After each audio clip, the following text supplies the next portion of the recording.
Hi, welcome back to Cosmic and Body Horror. If you enjoy my content, please consider hitting the like button. It's the only way the YouTube algorithm notices me.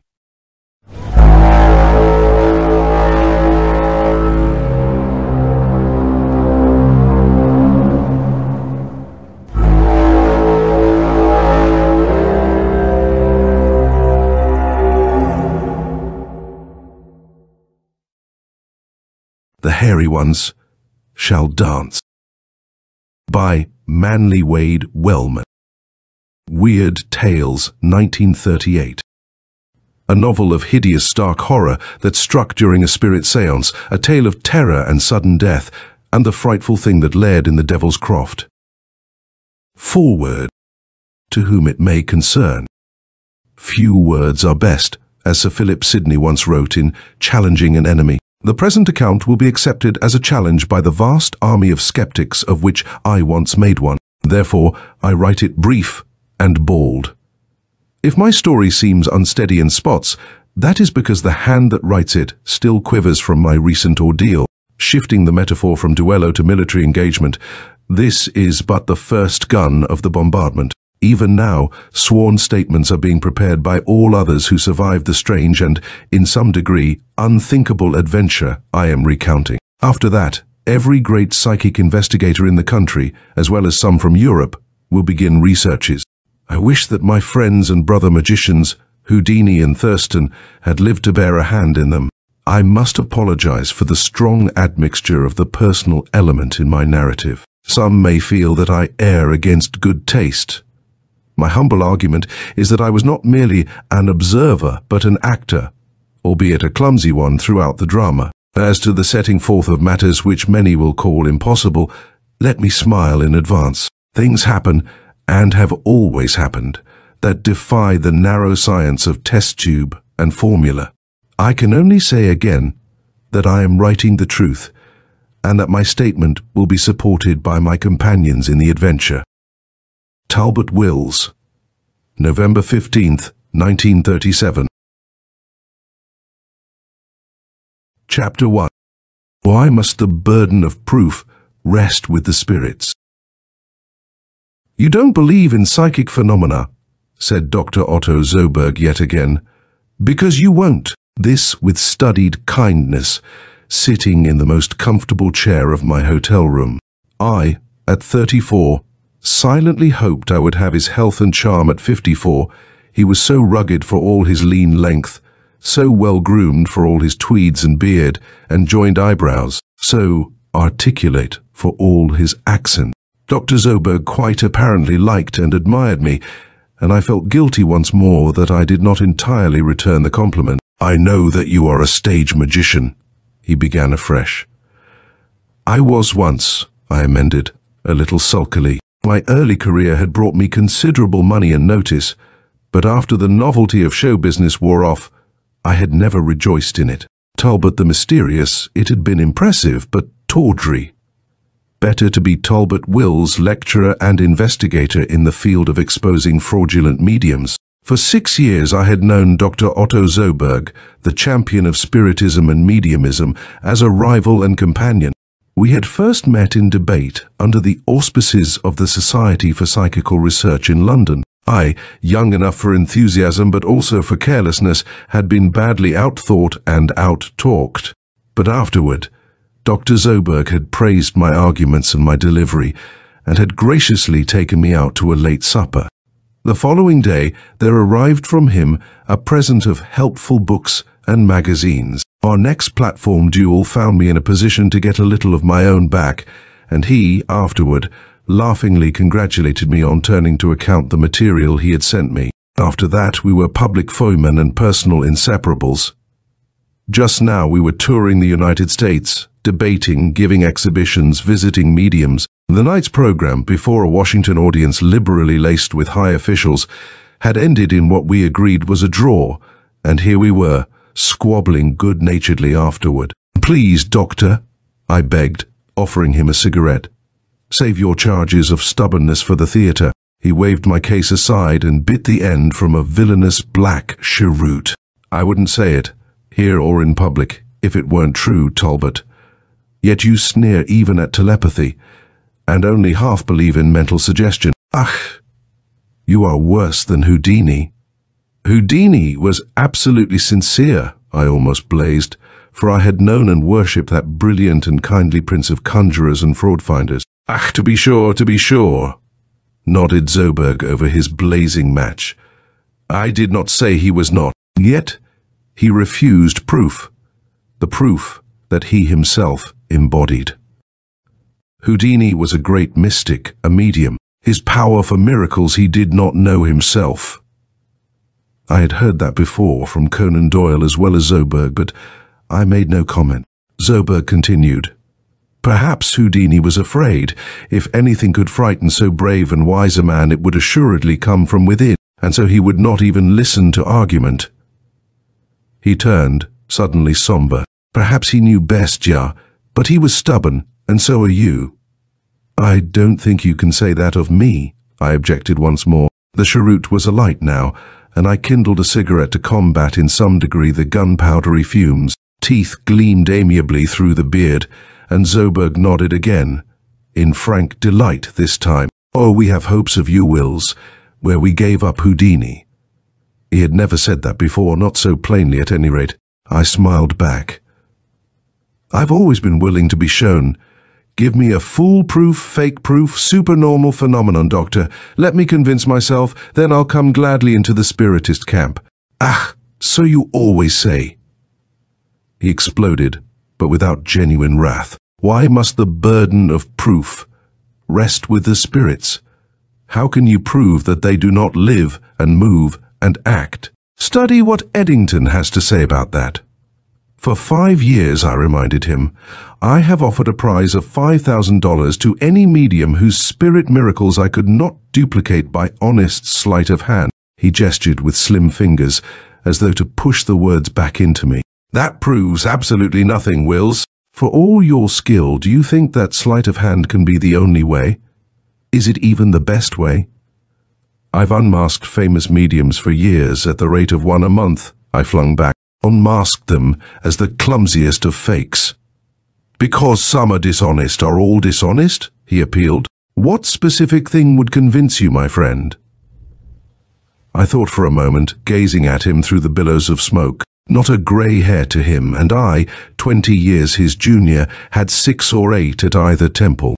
I went on to admire, and even to envy that pointed trowel of beard, the sort of thing that I, a magician, might have cultivated once. Then I made my answer. I'd ask for a materialization, Doctor. An ectoplasmic apparition, visible and solid to the touch, in an empty room with no curtains or closets, all entrances sealed by myself, the medium and witnesses shackled. He started to open his mouth, but I hurried to prevent him.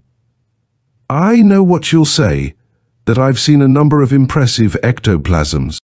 So I have, perhaps, but not one was scientifically and dispassionately controlled. No, Doctor, if I'm to be convinced, I must make the conditions and set the stage myself. And if the materialization was a complete success, then it would prove the claim to me, to the world. Materializations are the most important question in the whole field. He looked long at me, narrowing his shrewd eyes beneath the dark single bar of his brows. Wills, he said at length, I hoped you would ask something like this.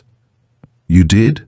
Yeah, because, first, can you spare a day or so? I replied guardedly, I can, I believe. We have 2 weeks or more before the New Orleans date. I computed rapidly. Yes, that's December 8. What have you got up your sleeve, Doctor? He grinned once more with a great display of gleaming white teeth and flung out his long arms. My sleeves, you will observe, are empty, he cried. No trickery, but within 5 hours of where we sit, 5 hours by fast automobile, is a little town. And in that town, there is a little medium. No, Wills, you have never seen or heard of her. It is only myself who found her by chance, who studied her long and prayerfully. Come with me, Wills. She will teach you how little you know and how much you can learn. Chapter 2. You can almost hear the ghosts.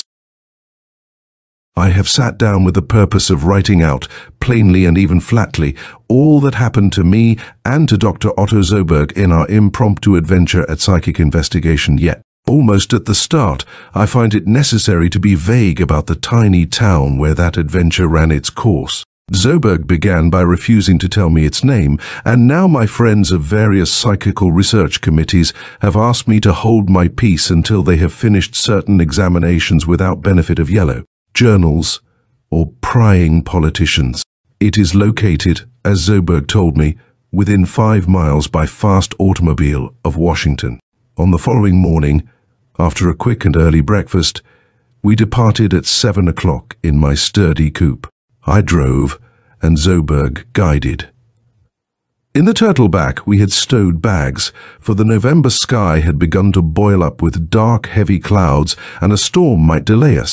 On the way, Zoberg talked a great deal. With his usual charm and animation, he scoffed at my skepticism and prophesied my conversion before another midnight. 100 years ago, realists like yourself were ridiculing hypnotism, he chuckled. They thought that it was a fantastic fake, like one of Edgar Poe's amusing tales, ja? And now it is a great science for healing and comforting the world.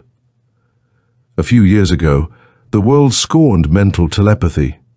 Hold on, I interrupted. I'm none too convinced of it now. I said just that last night. However, you think that there is some grain of truth to it. You would be a fool to laugh at the many experiments in clairvoyance carried on at Duke University. Yes, they are impressive, I admitted. They are tremendous and by no means unique, he insisted. Think of a number between 1 and 10, he said suddenly. I gazed at my hands on the wheel, thought of a joking reply, then fell in with his mood. All right, I replied. I'm thinking of a number. What is it? It is 7, he cried out at once, then laughed heartily at the blank look on my face. Look here, that's a logical number for an average man to think of, I protested. You relied on human nature, not telepathy. He grinned and tweaked the end of his beard between manicured fingers. Very good, Wills. Try again. A color this time. I paused a moment before replying, all right, guess what it is. He too hesitated, staring at me sideways. I think it is blue, he offered at length. Go to the head of the class, I grumbled. I rather expected you to guess red, that's most obvious. But I was not guessing, he assured me. A flash of blue came before my mind's eye. Come. Let us try another time. We continued the experiment for a while. Zoberg was not always correct, but he was surprisingly close in nearly every case. The most interesting results were with the names of persons, and Zoberg achieved some rather mystifying approximation. Thus, when I was thinking of the actor Boris Karloff, he gave me the name of the actor Bela Lugosi. Upon my thinking of Gilbert K. Chesterton, he named Chesterton's close friend Hilaire Belloc, and my concentration on George Bernard Shaw brought forth a shout of Santa Claus. When I reiterated my charge of psychological trickery and besought him to teach me his method, he grew actually angry and did not speak for more than half an hour. Then he began to discuss our destination. A most amazing community, he pronounced. It is old, one of the oldest inland towns of all America. Wait until you see the houses, my friend. You can almost hear the ghosts within them, in broad daylight. And their devil's Croft, that is worth seeing too. Their what? He shook his head as though in despair. And you set yourself up as an authority on occultism, he sniffed. Next, you will admit that you have never heard of the Druids. A devil's Croft, my dull young friend, used to be part of every English or Scots village. The good people would set aside a field for Satan so that he would not take their own lands. And this settlement has such a place? Yarwall, a grove of the thickest timber ever seen in this over-civilized country and hedged in to boot. I do not say that they believe, but it is civic property and protected by special order from trespassers. I'd like to visit that grove, I said.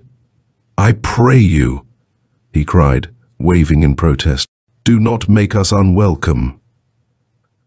We arrived shortly before noon.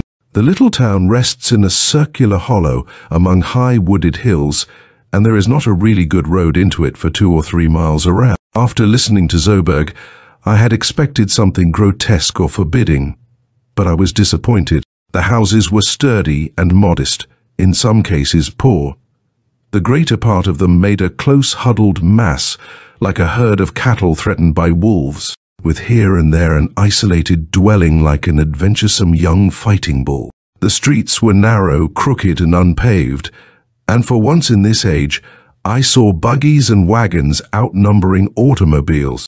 The central square, with a 2-story town hall of red brick and a hideous cast-iron war memorial, still boasted numerous hitching rails, brown with age and smooth with use. There were few real signs of modern progress. For instance, the drugstore was a shabby clapboard affair with pharmacy painted upon its windows, and it sold only drugs, soda, and tobacco, while the one hotel was low and rambling and bore the title Luther Inn. I heard that the population was 350, but I incline to think it was closer to 300. We drew up in front of the Luther Inn, and a group of roughly dressed men gazed at us with the somewhat hostile interrogation that often marks a rural American community at the approach of strangers. These men wore mail-order coats of corduroy or suede, the air was growing nippier by the minute, and plough shoes or high-laced boots under dungaree pants. All of them were of Celtic or Anglo-Saxon type. "Hello," cried Zoberg jovially. "I see you there, my friend, Mr. Gerd. How is your charming daughter?" The man addressed took a step forward from the group on the porch. He was a raw-boned, grizzled native with pale, pouched eyes, and was a trifle better dressed than the others, in a rather ministerial coat of dark cloth and a wide black hat. He cleared his throat before replying. "Hello, Doctor. Susan's well, thanks. What do you want of us?" It was a definite challenge that would repel or anger most men, but Zoberg was not to be denied. He scrambled out of the car and cordially shook the hand of the man he had called Mr. Gerd. Meanwhile, he spoke in friendly fashion to one or two of the others. "And here," he wound up, "is a very good friend of mine, Mr. Talbot Wills." All eyes, and very unfriendly eyes they were, as a whole, turned upon me. I got out slowly, and at Zoberg's insistence shook hands with Gerd. Finally, the grizzled man came with us to the car. "I promised you once," he said glumly to Zoberg, "that I would let you and Susan dig as deeply as you wanted to into this matter of spirits. I've often wished since that I hadn't, but my word was never broken yet. Come along with me, Susan is cooking dinner, and there'll be enough for all of us." He got into the car with us, and as we drove out of the square and toward his house, he conversed quietly with Zoberg and me. "Yes," he answered one of my questions. "The houses are old, as you can see. Some of them have stood since the Revolutionary War with England, and our town's ordinances have stood longer than that. You aren't the first to be impressed, Mr. Wills. 10 years ago, a certain millionaire came and said he wanted to endow us so that we would stay as we are. He had a lot to say about native color and historical value. We told him that we would stay as we are without having to take money from him, or from anybody else for that matter. Gerd's home was large but low, all one story, and of darkly painted clapboards over heavy timbers. The front door was hung on the most massive hand-wrought hinges. Gerd knocked at it, and a slender, smallish girl opened to us. She wore a woolen dress, as dark as her father's coat, with white at the neck and wrists. Her face, under masses of thunder-black hair, looked oriental at first glance, what with high cheekbones and eyes set aslant. Then I saw that her eyes were a bright grey like worn silver, and her skin rosy, with a firm chin and a generous mouth. The features were representatively Celtic after all, and I wondered for perhaps the 50th time in my life if there was some sort of blood link between Scot and Mongol. Her hand, on the brass knob of the door, showed as slender and white as some evening flower. "Susan," said Gerd, "here's Dr. Zoberg, and this is his friend, Mr. Wills." She smiled at Zoberg. then nodded to me, respectfully and rather shyly. "My daughter," Gerd finished the introduction. "Well, dinner must be ready." She led us inside. The parlour was rather plainer than in most old-fashioned provincial houses, but it was comfortable enough.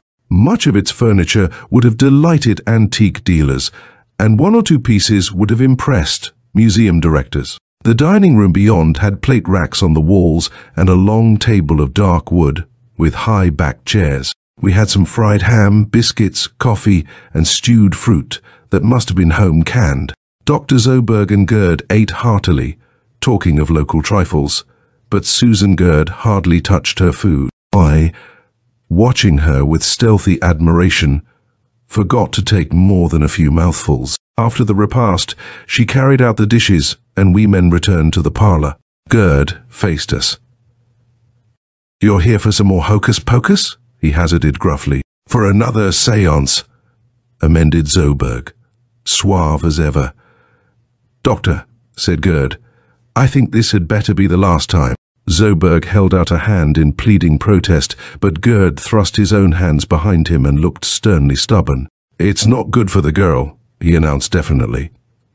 "But she is a great medium, greater than Eusapia Palladino or Daniel Home," Zoberg argued earnestly. "She is an important figure in the psychic world, lost and wasted here in this backwater." "Please don't miscall our town," interrupted Gerd.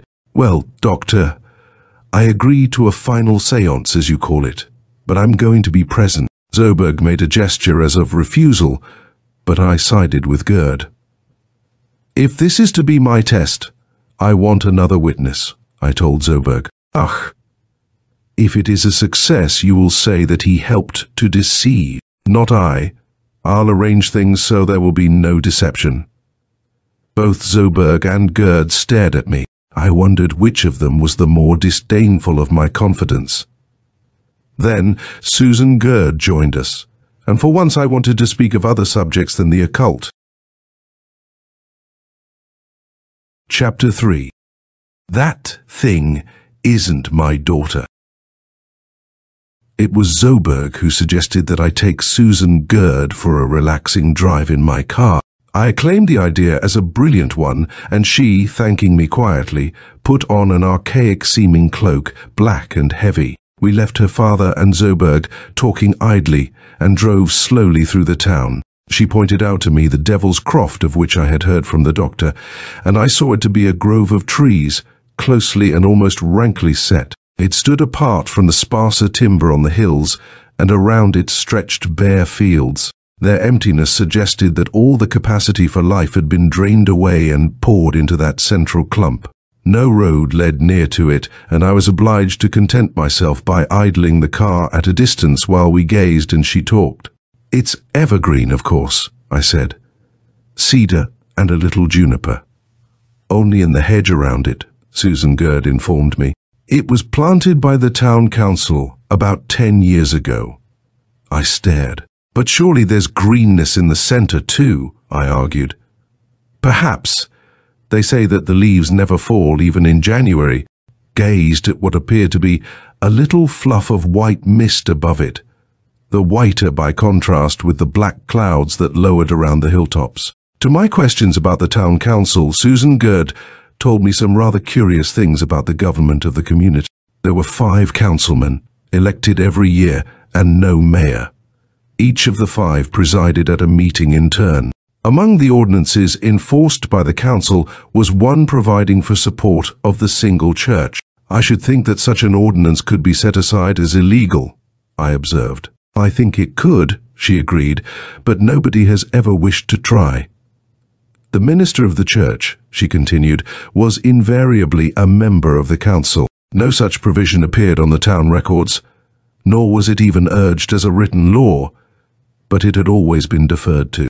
The single peace officer of the town," she continued, "was the duly elected constable. He was always commissioned as deputy sheriff by officials at the county seat, and his duties included census taking, tax collecting, and similar matters. The only other officer with a state commission was the justice, and her father, John Gerd, had held that post for the last 6 years. "He's an attorney then?" I suggested. But Susan Gerd shook her head. "The only attorney in this place is a retired judge, Keith Pursuivant," she informed me. "He came from some other part of the world, and he appears in town about once a month. Lives out yonder past the Croft. As a matter of fact, an ordinary experience of law isn't enough for our peculiar little government." She spoke of her fellow townsmen as quiet, simple folk who were content for the most part to keep to themselves, and then, yielding to my earnest pleas, she told me something of herself. The Gerd family counted its descent from an original settler, though she was not exactly sure of when or how the settlement was made, and had borne a leading part in community affairs through more than 2 centuries. Her mother, who had died when Susan Gerd was 7, had been a stranger. An outlander was the local term for such, and I think it is used in Devonshire, which may throw light on the original founders of the community. Apparently, this woman had shown some tendencies towards psychic power, for she had several times prophesied coming events or told neighbors where to find lost things. She was well loved for her labors in caring for the sick, and indeed she had died from a fever contracted when tending the victims of an epidemic.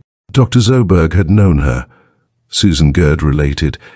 He came here several years after her death and seemed badly shaken when he heard what had happened. He and father became good friends, and he has been kind to me too. I remember his saying, the first time we met, that I looked like mother, and that it was apparent that I had inherited her spirit. She had grown up and spent 3 years at a teacher's college, but left before graduation, refusing a position at a school so that she could keep house for her lonely father. Still idiotically mannerless, I mentioned the possibility of her marrying some young man of the town. She laughed musically. "Why, I stopped thinking of marriage when I was 14, she cried. Then, "Look, it's snowing."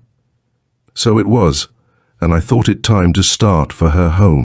We finished the drive on the best of terms, and when we reached her home in mid-afternoon, we were using first names. Gerd, I found, had capitulated to Dr. Zoberg's genial insistence. From disliking the thought of a seance, he had come to savor the prospect of witnessing it.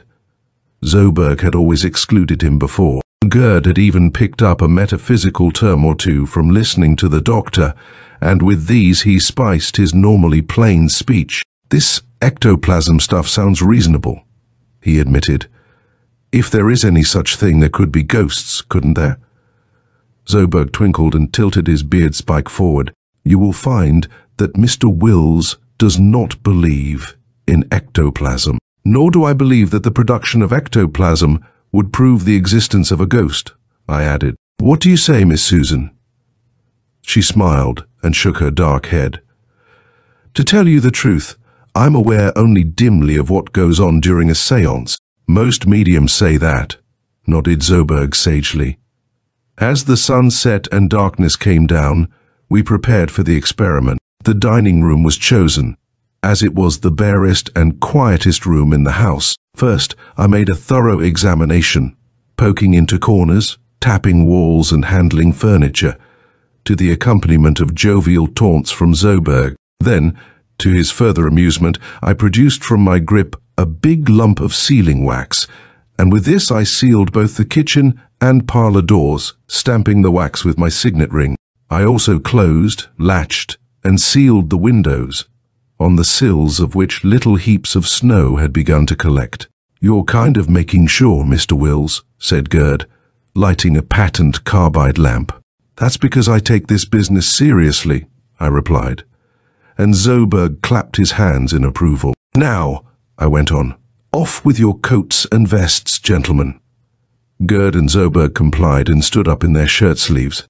I searched and felt them both all over. Gerd was a trifle bleak in manner, Zoberg gay and bright-faced. Neither had any concealed apparatus, I made sure. My next move was to set a chair against the parlor door, seal its legs to the floor, and instruct Gerd to sit in it.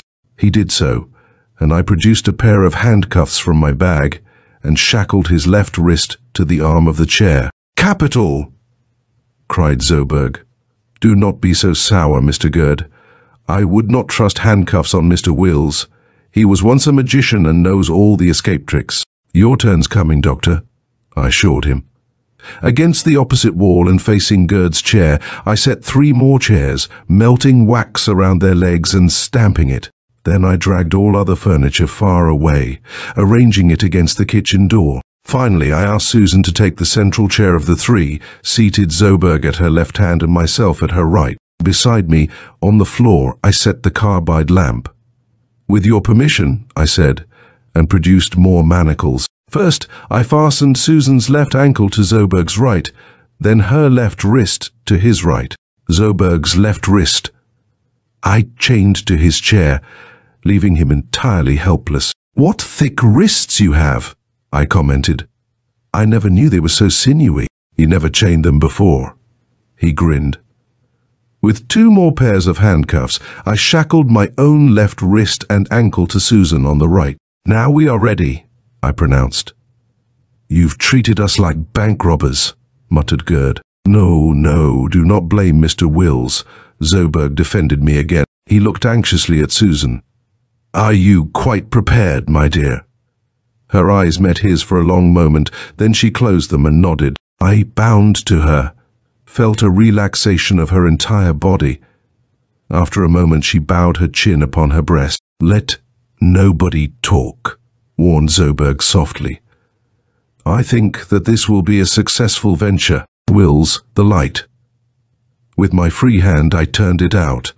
All was intensely dark for a moment. Then, as my eyes adjusted themselves, the room seemed to lighten. I could see the deep grey rectangles of the windows, the snow at their bottoms, the blurred outline of the man in his chair across the floor from me, the form of Susan at my left hand. My ears, likewise sharpening, detected the girl's gentle breathing, as if she slept. Once or twice her right hand twitched, shaking my own arm in its manacle. It was as though she sought to attract my attention. Before and a little beyond her, something pale and cloudy was making itself visible. Even as I fixed my gaze upon it, I heard something that sounded like gusty panting. It might have been a tired dog or other beast. The pallid mist was changing shape and substance too, and growing darker. It shifted against the dim light from the windows, and I had a momentary impression of something erect but misshapen in an animal way. Was that a head? And were those pointed ears or part of a headdress? I told myself determinedly that this was a clever illusion, successful despite my precautions. It moved, and I heard a rattle upon the planks. Claws, or perhaps hobnails. Did not Gerd wear heavy boots? Yet he was surely sitting in his chair. I saw something shift position at that point. The grotesque form had come before me, crouching or creeping. Despite my self-assurance that this was a trick, I could not govern the chill that swept over me. The thing had come to a halt, close to me, was lifting itself as a hound that paws its master's knee.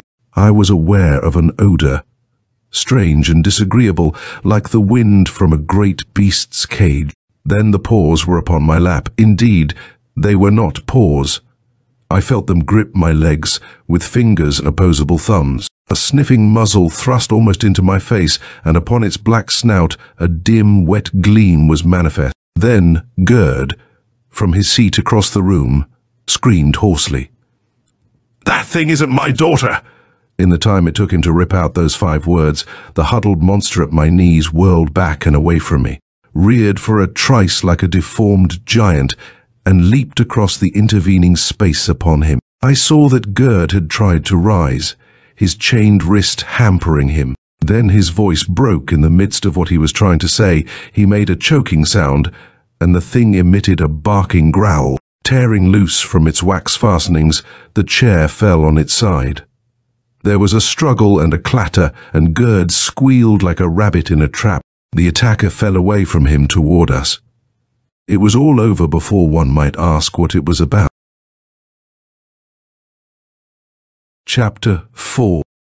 I don't know what killed him.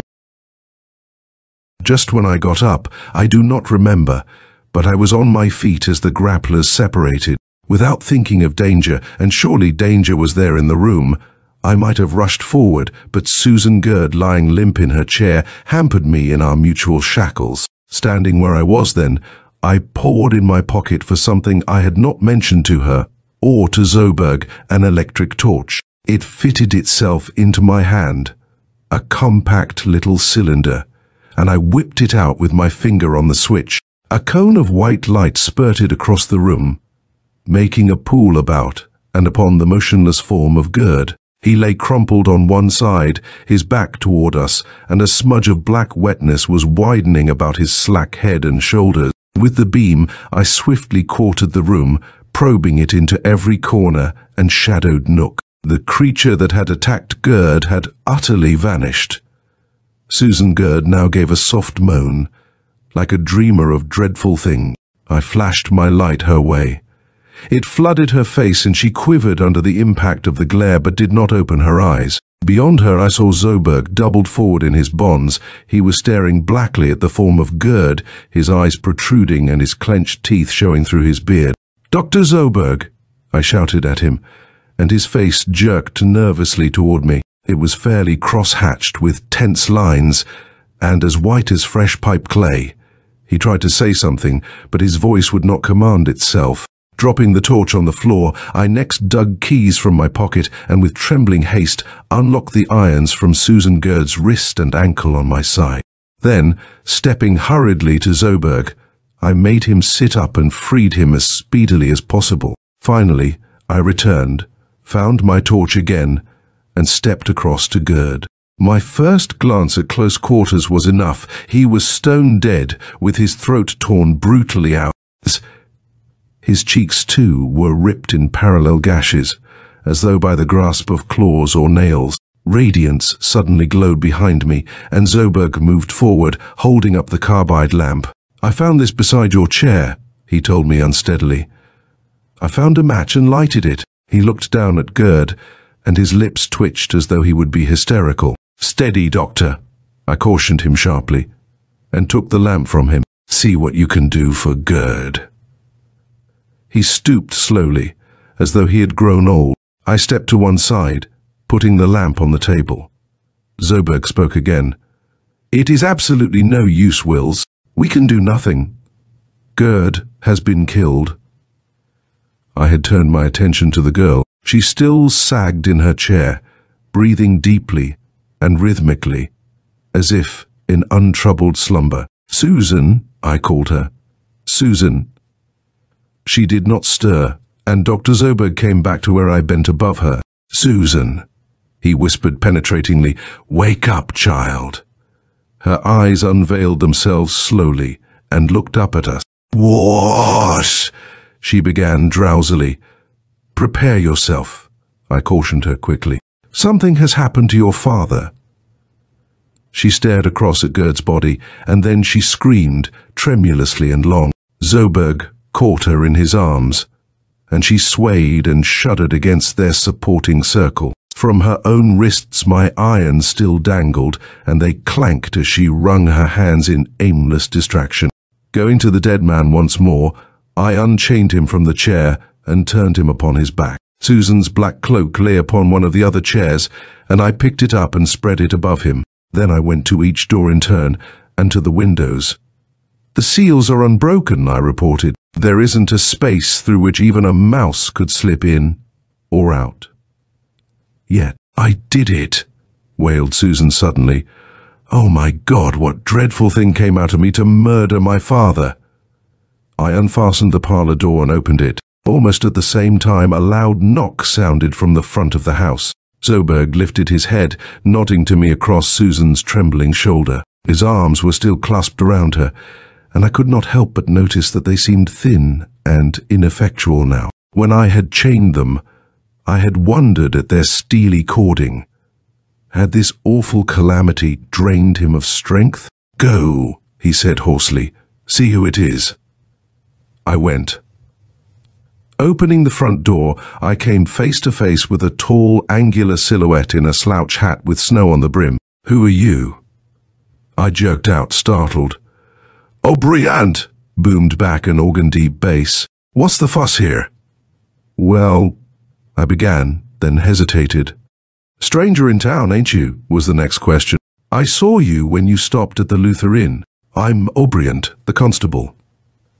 He strode across the door-sill, peered about him in the dark, and then slouched into the lighted dining room. Following, I made him out as a stern, roughly dressed man of 40 or so, with a lean face made strong by a salient chin and a scimitar nose. His light blue eyes studied the still form of John Gurd, and he stooped to draw away the cloak. Susan gave another agonized cry, and I heard Zoberg gasp as if deeply shocked. The constable, too, flinched and replaced the cloak more quickly than he had taken it up. "Who done that?" he barked at me. Again, I found it hard to answer. Constable O'Brien sniffed suspiciously at each of us in turn, took up the lamp, and herded us into the parlor. There, he made us take seats. "I want to know everything about this business," he said harshly. "You," he flung at me. "You seem to be the closest to sensible. Give me the story, and don't leave out a single bit of it." Thus commanded, I made shift to describe the seance and what had led up to it.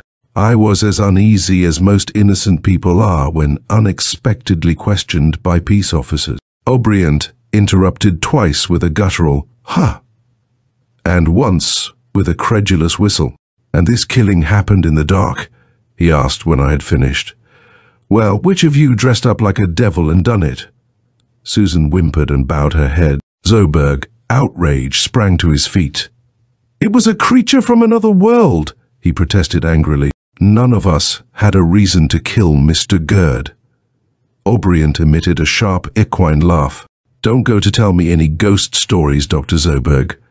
We folks have heard a lot about the hocus-pocus you've pulled off here from time to time. Looks like it might have been to cover up some kind of rough stuff." "How could it be?" demanded Zoberg. "Look here, Constable. These handcuffs." He held out one pair of them. "We were all confined with them, fastened to chairs that were sealed to the floor. Mr. Gurd was also chained, and his chair made fast out of our reach. Go into the next room and look for yourself." "Let me see them irons," grunted O'Brien, snatching them. He turned them over and over in his hands, snapped them shut, tugged and pressed, then held out a hand for my keys. Unlocking the cuffs, he peered into the clamping mechanism. "These are regulation bracelets," he pronounced. "You were all chained up then?" "We were," replied Zoberg, and both Susan and I nodded. Into the constable's blue eyes came a sudden shrewd light. "I guess you must have been at that. But did you stay that way?" He whipped suddenly around, bending above my chair to fix his gaze upon me. "How about you, Mr. Wills?" "Of course we stayed that way," I replied. "Yay. Look here, ain't you a professional magician?" "How did you know that?" I asked. He grinned widely and without warmth. "The whole town's been talking about you, Mr. Wills. A stranger can't be here all day without his whole record coming out." The grin vanished. "You're a magician, all right, and you can get out of handcuffs. Ain't that so?" "Of course it's so," Zoberg answered for me. "But why should that mean that my friend has killed Mr. Gurd?" O'Brien wagged his head in triumph. "That's what we'll find out later. Right now it adds up very simple. Gurd was killed in a room that was all sealed up. 3 other folks was in with him, all handcuffed to their chairs. Which of them got loose without the others catching on?" He nodded brightly at me as if in answer to his own question. Zoberg gave me a brief, penetrating glance, then seemed to shrivel up in his own chair. He looked almost as exhausted as Susan. I, too, was feeling near to collapse. "You want to own up, Mr. Wills?" invited O'Brien. "I certainly do not," I snapped at him. "You've got the wrong man." "I thought," he made answer, as though catching me in a damaging admission, "that it was a devil, not a man, who killed Gurd." I shook my head. "I don't know what killed him. Maybe you'll remember after a while." He turned toward the door. "You come along with me. I'm going to lock you up." I rose with a sigh of resignation, but paused for a moment to address Zoberg. "Get hold of yourself," I urged him. "Get somebody in here to look after Miss Susan, and then clarify in your mind what happened. You can help me prove that it wasn't I."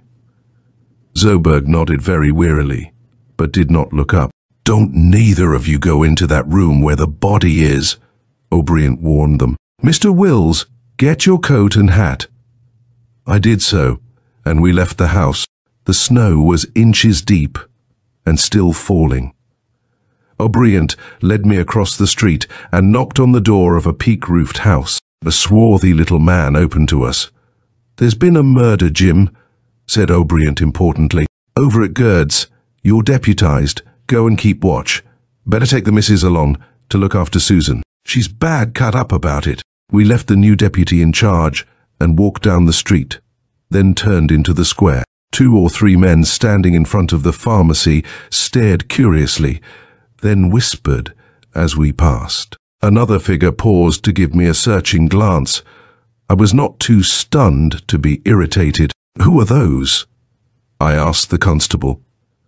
Town fellows, he informed me. They're mighty interested to see what a killer looks like. How do they know about the case? I almost groaned. He achieved his short, hard laugh. Didn't I say that news travels fast in a town like this? Half the folks are talking about the killing this minute.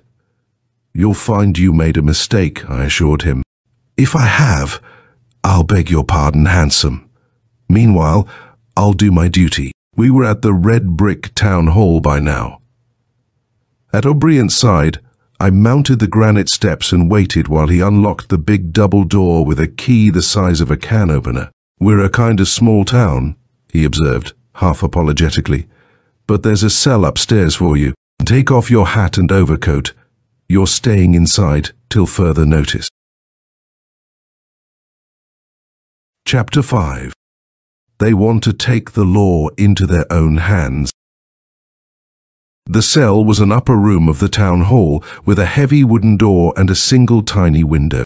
The walls were of bare, unplastered brick, the floor of concrete, and the ceiling of whitewashed planks. An oil lamp burned in a bracket. The only furniture was an iron bunk hinged to the wall just below the window, a wire-bound straight chair, and an unpainted table. On top of this last stood a bowl and pitcher, with playing cards scattered around them. Constable O'Brien locked me in and peered through a small grating in the door. He was all nose and eyes and wide lips, like a sardonic punchinello. Look here, I addressed him suddenly, for the first time controlling my frayed nerves. I want a lawyer. There ain't no lawyer in town, he boomed sourly. Isn't there a judge pursuivant in the neighborhood? I asked, remembering something that Susan had told me. He don't practice law, O'Brien grumbled, and his beaked face slid out of sight. I turned to the table, idly gathered up the cards into a pack and shuffled them. To steady my still shaky fingers, I produced a few simple sleight of hand effects, palming aces, making a king rise to the top, and springing the pack accordion-wise from one hand to the other. I'd sure hate to play poker with you, volunteered O'Brien, who had come again to gaze at me. I crossed to the grating and looked through at him. You've got the wrong man, I said once more. Even if I were guilty, you couldn't keep me from talking to a lawyer. Well, I'm doing it, ain't I? He taunted me. You wait until tomorrow, and we'll go to the county seat. The sheriff can do whatever he wants to about a lawyer for you. He ceased talking and listened. I heard the sound too, a hoarse, dull murmur as of coal in a chute, or a distant, lowing herd of troubled cattle. What's that? I asked him. O'Brien, better able to hear in the corridor, cocked his lean head for a moment. Then he cleared his throat. Sounds like a lot of people talking, out in the square, he replied. I wonder. He broke off quickly and walked away. The murmur was growing. I, pressing close to the grating to follow the constable with my eyes, saw that his shoulders were squared and his hanging fists doubled, as though he was suddenly aware of a lurking danger. He reached the head of the stairs and clumped down, out of my sight. I turned back to the cell, walked to the bunk, and, stepping upon it, raised the window. To the outside of the wooden frame, 2 flat straps of iron had been securely bolted to act as bars. To these, I clung as I peered out. I was looking from the rear of the hall toward the center of the square, with the war memorial and the far line of shops and houses seen dimly through a thick curtain of falling snow. Something dark moved closer to the wall beneath, and I heard a cry, as if of menace. "I see his head in the window," bawled a voice, and more cries greeted this statement. A moment later, a heavy missile hit the wall close to the frame. I dropped back from the window and went once more to the grating of the door. Through it, I saw O'Brien coming back, accompanied by several men. They came close and peered through at me. "Let me out," I urged. "That's a mob out there." O'Brien nodded dolefully. "Nothing like this ever happened here before," he said, as if he were responsible for the town's whole history of violence. "They act like they want to take the law into their own hands." A short, fat man spoke at his elbow. "We're members of the town council, Mr. Wills. We heard that some of the citizens were getting ugly. We came here to look after you. We promise full protection." "Amen," intoned a thinner specimen, whom I guessed to be the preacher. "There are only half a dozen of you," I pointed out. "Is that enough to guard me from a violent mob?" As if to lend significance to my question, from below and in front of the building came a great shout, compounded of many voices. Then a loud pounding echoed through the corridor like a bludgeon on stout panels. "You locked the door, Constable?" asked the short man. "Sure I did," nodded O'Brien. A perfect rain of buffets sounded from below, then a heavy impact upon the front door of the hall. I could hear the hinges creak. "They're trying to break the door down," whispered one of the council. The short man turned resolutely on his heel. "There's a window at the landing of the stairs," he said. "Let's go and try to talk to them from that." The whole party followed him away, and I could hear their feet on the stairs, then the lifting of a heavy window sash. A loud and prolonged yelling came to my ears, as if the gathering outside had sighted and recognized a line of heads on the sill above them. "Fellow citizens," called the stout man's voice, but before he could go on, a chorus of cries and hoots drowned him out. I could hear more thumps and surging shoves at the creaking door. Escape I must. I whipped around and fairly ran to the bunk, mounting it a second time for a peep from my window. Nobody was visible below. Apparently, those I had seen previously had run to the front of the hall, there to hear the bellowings of the officials and take a hand in forcing the door. Once again, I dropped to the floor and began to tug at the fastenings of the bunk. It was an open oblong of metal, a stout frame of rods strung with springy wire netting. It could be folded upward against the wall and held with a catch, or dropped down with 2 lengths of chain to keep it horizontal. I dragged the mattress and blankets from it, then began a close examination of the chains. They were stoutly made, but the screw plates that held them to the brick wall might be loosened. Clutching one chain with both my hands, I tugged with all my might. A foot braced against the wall. A straining heave, and it came loose. At the same moment, an explosion echoed through the corridor at my back, and more shouts rang through the air. Either O'Brien or the mob had begun to shoot.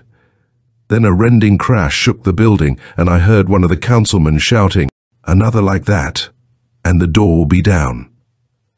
His words inspired additional speed within me. I took the loose end of the chain in my hand.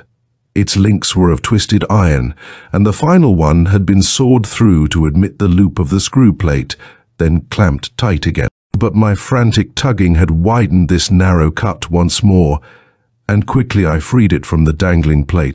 Then, folding the bunk against the wall, I drew the chain upward.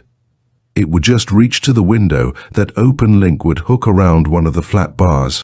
The noise of breakage rang louder in the front of the building. Once more, I heard the voice of the short councilman.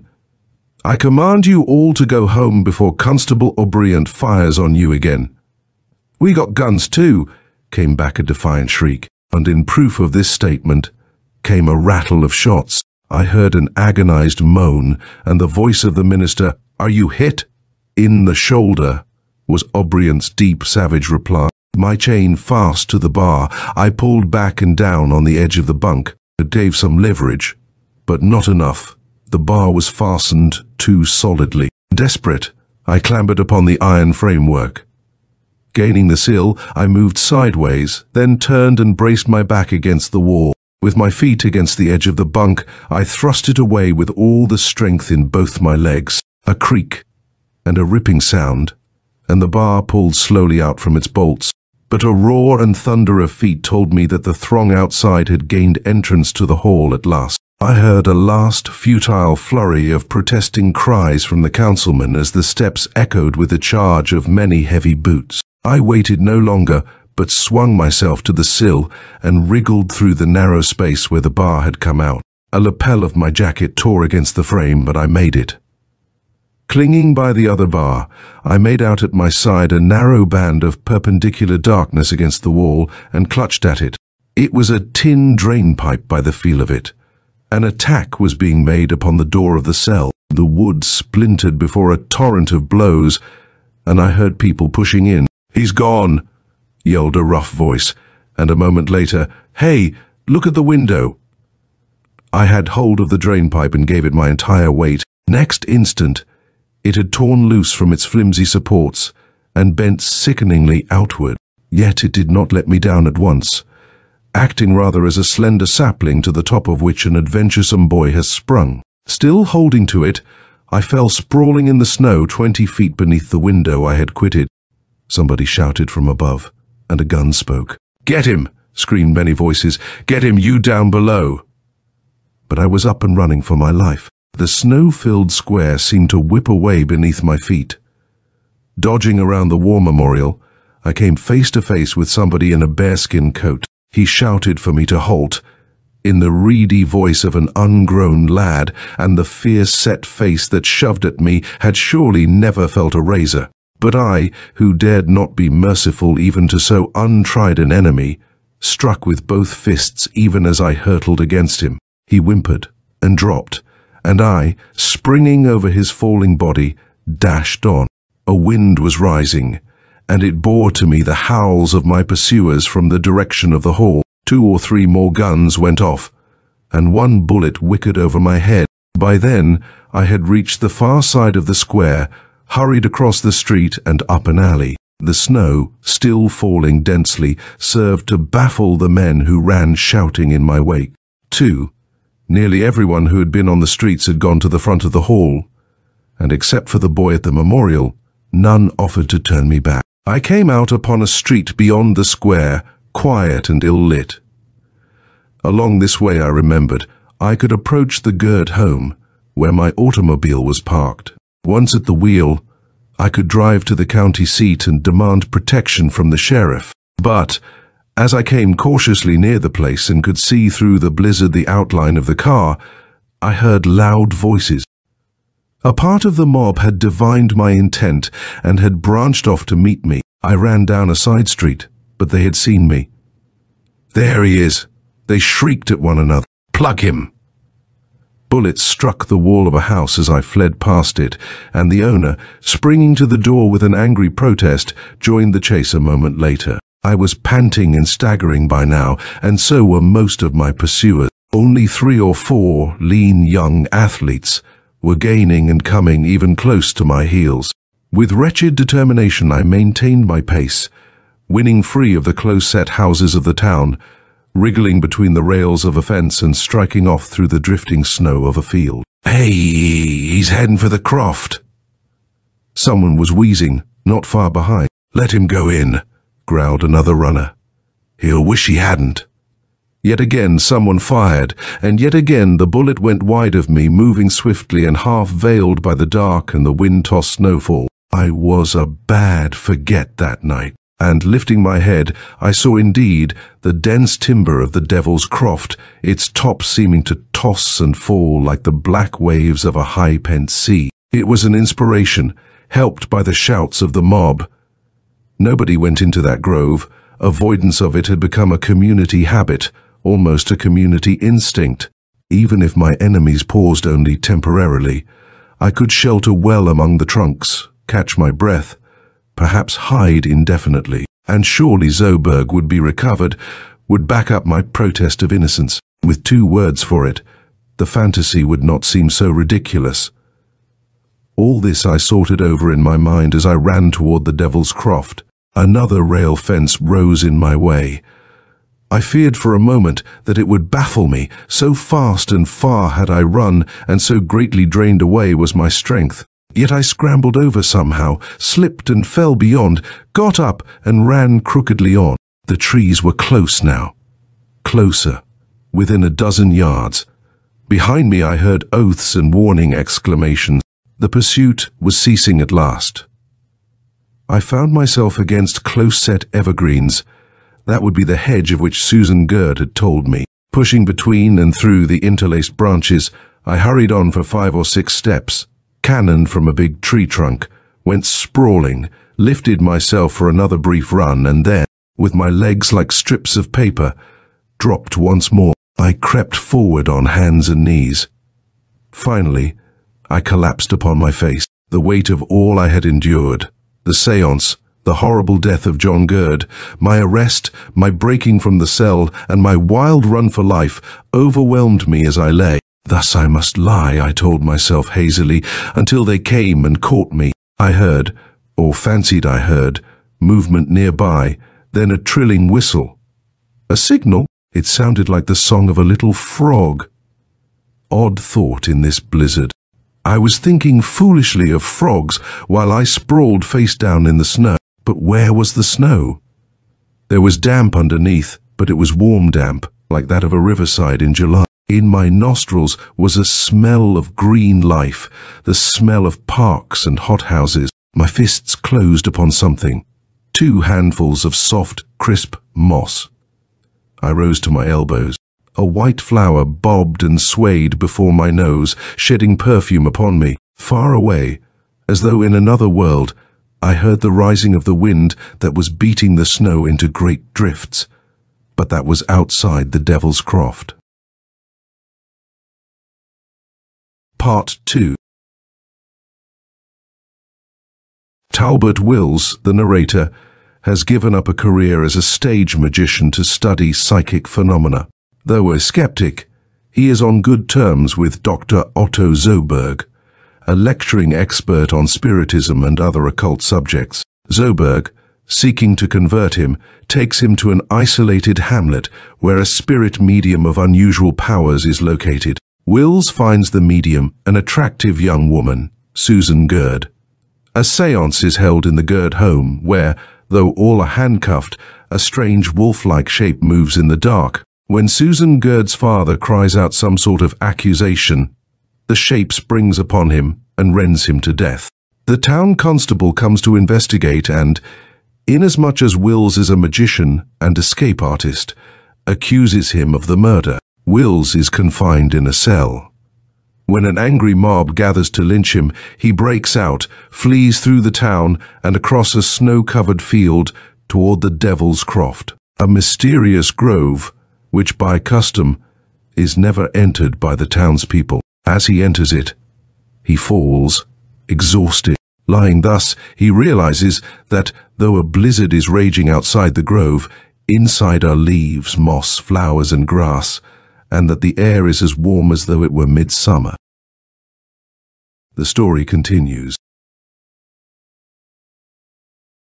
Chapter 6. Eyes of Fire. It proves something for human habit and narcotic dependence that my first action upon rising was to pull out a cigarette and light it. The match flared briefly upon rich greenness. I might have been in a subtropical swamp. Then the little flame winked out, and the only glow was the tip of my cigarette. I gazed upward for a glimpse of the sky, but found only darkness. Leafy branches made a roof over me. My brow felt damp. It was sweat, warm sweat. I held the coal of the cigarette to my wristwatch. It seemed to have stopped, and I lifted it to my ear. No ticking. Undoubtedly I had jammed it into silence, perhaps at the seance, perhaps during my escape from prison and the mob. The hands pointed to 18 minutes past 8, and it was certainly much later than that. I wished for the electric torch that I had dropped in the dining room at Gerd's, then was glad I had not brought it to flash my position to possible watchers outside the grove. Yet the tight cedar hedge and the inner belts of trees and bushes, richly foliaged as they must be, would certainly hide me, and any light I might make. I felt considerably stronger in body and will by now, and made shift to walk gropingly toward the center of the timber clump. Once, stooping to finger the ground on which I walked, I felt not only moss, but soft grass. Again, a hanging vine dragged across my face. It was wet, as if from condensed mist, and it bore sweet flowers that showed dimly like little pallid trumpets in the dark. The frog-like chirping that I had heard when first I fell had been going on without cessation. It was much nearer now, and when I turned in its direction, I saw a little glimmer of water. 2 more careful steps, and my foot sank into wet, warm mud. I stooped and put a hand into a tiny stream, almost as warm as the air. The frog, whose home I was disturbing, fell silent once more. I struck a match, hoping to see a way across. The stream was not more than 3 feet in width, and it flowed slowly from the interior of the grove. In that direction hung low mists, through which broad leaves gleamed wetly. On my side, its brink was fairly clear, but on the other grew lush, dripping bushes. I felt in the stream once more and found it was little more than a finger deep. Then, holding the end of the match in my fingers, I stooped as low as possible to see what I could of the nature of the ground beneath the bushes. The small beam carried far, and I let myself think of Shakespeare's philosophy anent the candle and the good deed in a naughty world. Then philosophy and Shakespeare flew from my mind, for I saw beneath the bushes the feet of what stood behind them. They were 2 in number, those feet, but not even at first glimpse did I think they were human. I had an impression of round pedestals and calfless shanks, dark and hairy. They moved as I looked, moved cautiously closer, as if their owner was equally anxious to see me. I dropped the match into the stream and sprang up and back. No pursuer from the town would have feet like that. My heart began to pound as it had never pounded during my race for life. I clutched at the low limb of a tree, hoping to tear it loose for a possible weapon of defense. The wood was rotten and almost crumpled in my grasp. "Who's there?" I challenged, but most unsteadily and without much menace in my voice. For answer, the bushes rustled yet again, and something blacker than they showed itself among them. I cannot be ashamed to say that I retreated again farther this time. Let him who has had a like experience decide whether to blame me. Feeling my way among the trees, I put several stout stems between me and that lurker by the waterside. They would not fence it off, but might baffle it for a moment. Meanwhile, I heard the water splash. It was wading cautiously through. It was going to follow me. I found myself standing in a sort of lane and did not bother until later to wonder how a lane could exist in that grove where no man ever walked. It was a welcome avenue of flight to me, and I went along it at a swift, crouching run. The footing, as everywhere, was damp and mossy, and I made very little noise. Not so my unchancy companion of the brook, for I heard a heavy body crashing among twigs and branches to one side. I began to ask myself as I hurried what the beast could be, for I was sure that it was a beast, a dog from some farmhouse that did not know or understand the law against entering the devil's croft. That I had seen only 2 feet did not preclude 2 more, I now assured myself, and I would have welcomed a big friendly dog. Yet I did not know that this one was friendly, and could not bid myself to stop and see. The lane wound suddenly to the right, and then into a clearing. Here, too, the branches overhead kept out the snow and the light, but things were visible ever so slightly. I stood as if in a room, earth-floored, trunk-walled, leaf-thatched, and I paused for a breath. It was more damply warm than ever. With that breath came some strange new serenity of spirit, even an amused self-mockery. What had I seen and heard indeed? I had come into the grove after a terrific hour or so of danger and exertion, and my mind had at once busied itself in building grotesque dangers where no dangers could be. "Have another smoke," I said to myself, "and get hold of your imagination. Already that pursuit noise you fancied has gone." Alone in the clearing and the dark, I smiled, as though to mold myself back into self-confidence. Even this little patch of summer night into which I had blundered from the heart of the blizzard, even it had some good and probably simple explanation. I fished out a cigarette and struck a light. At that moment, I was facing the bosky tunnel from which I had emerged into the open space. My matchlight struck 2 sparks in that tunnel, 2 sparks that were pushing stealthily toward me. Eyes of fire. Cigarette and match fell from my hands. For one wild half-instant, I thought of flight, then knew with a throat-stopping certainty that I must not turn my back on this thing. I planted my feet and clenched my fists. "Who's there?" I cried, as once before at the side of the brook. This time I had an answer. It was a hoarse, deep-chested rumble. It might have been a growl or an oath, and a shadow stole out from the lane, straightening up almost within reach of me. I had seen that silhouette before, misshapen and point-eared, in the dining room of John Gurd. Chapter 7. Had the thing been so hairy? I did not charge at once, or I might have been killed then, like John Gurd, and the writing of this account left to another hand. While it closed cautiously in, I was able to set myself for defense. I also made out some of its details and hysterically imagined more. Its hunched back and narrow shoulders gave nothing of weakness to its appearance, suggesting rather an inhuman plenitude of bone and muscle behind. At first, it was crouched, as if on all fours, but then it reared, for all its legs were bent. Its great length of body made it considerably taller than I.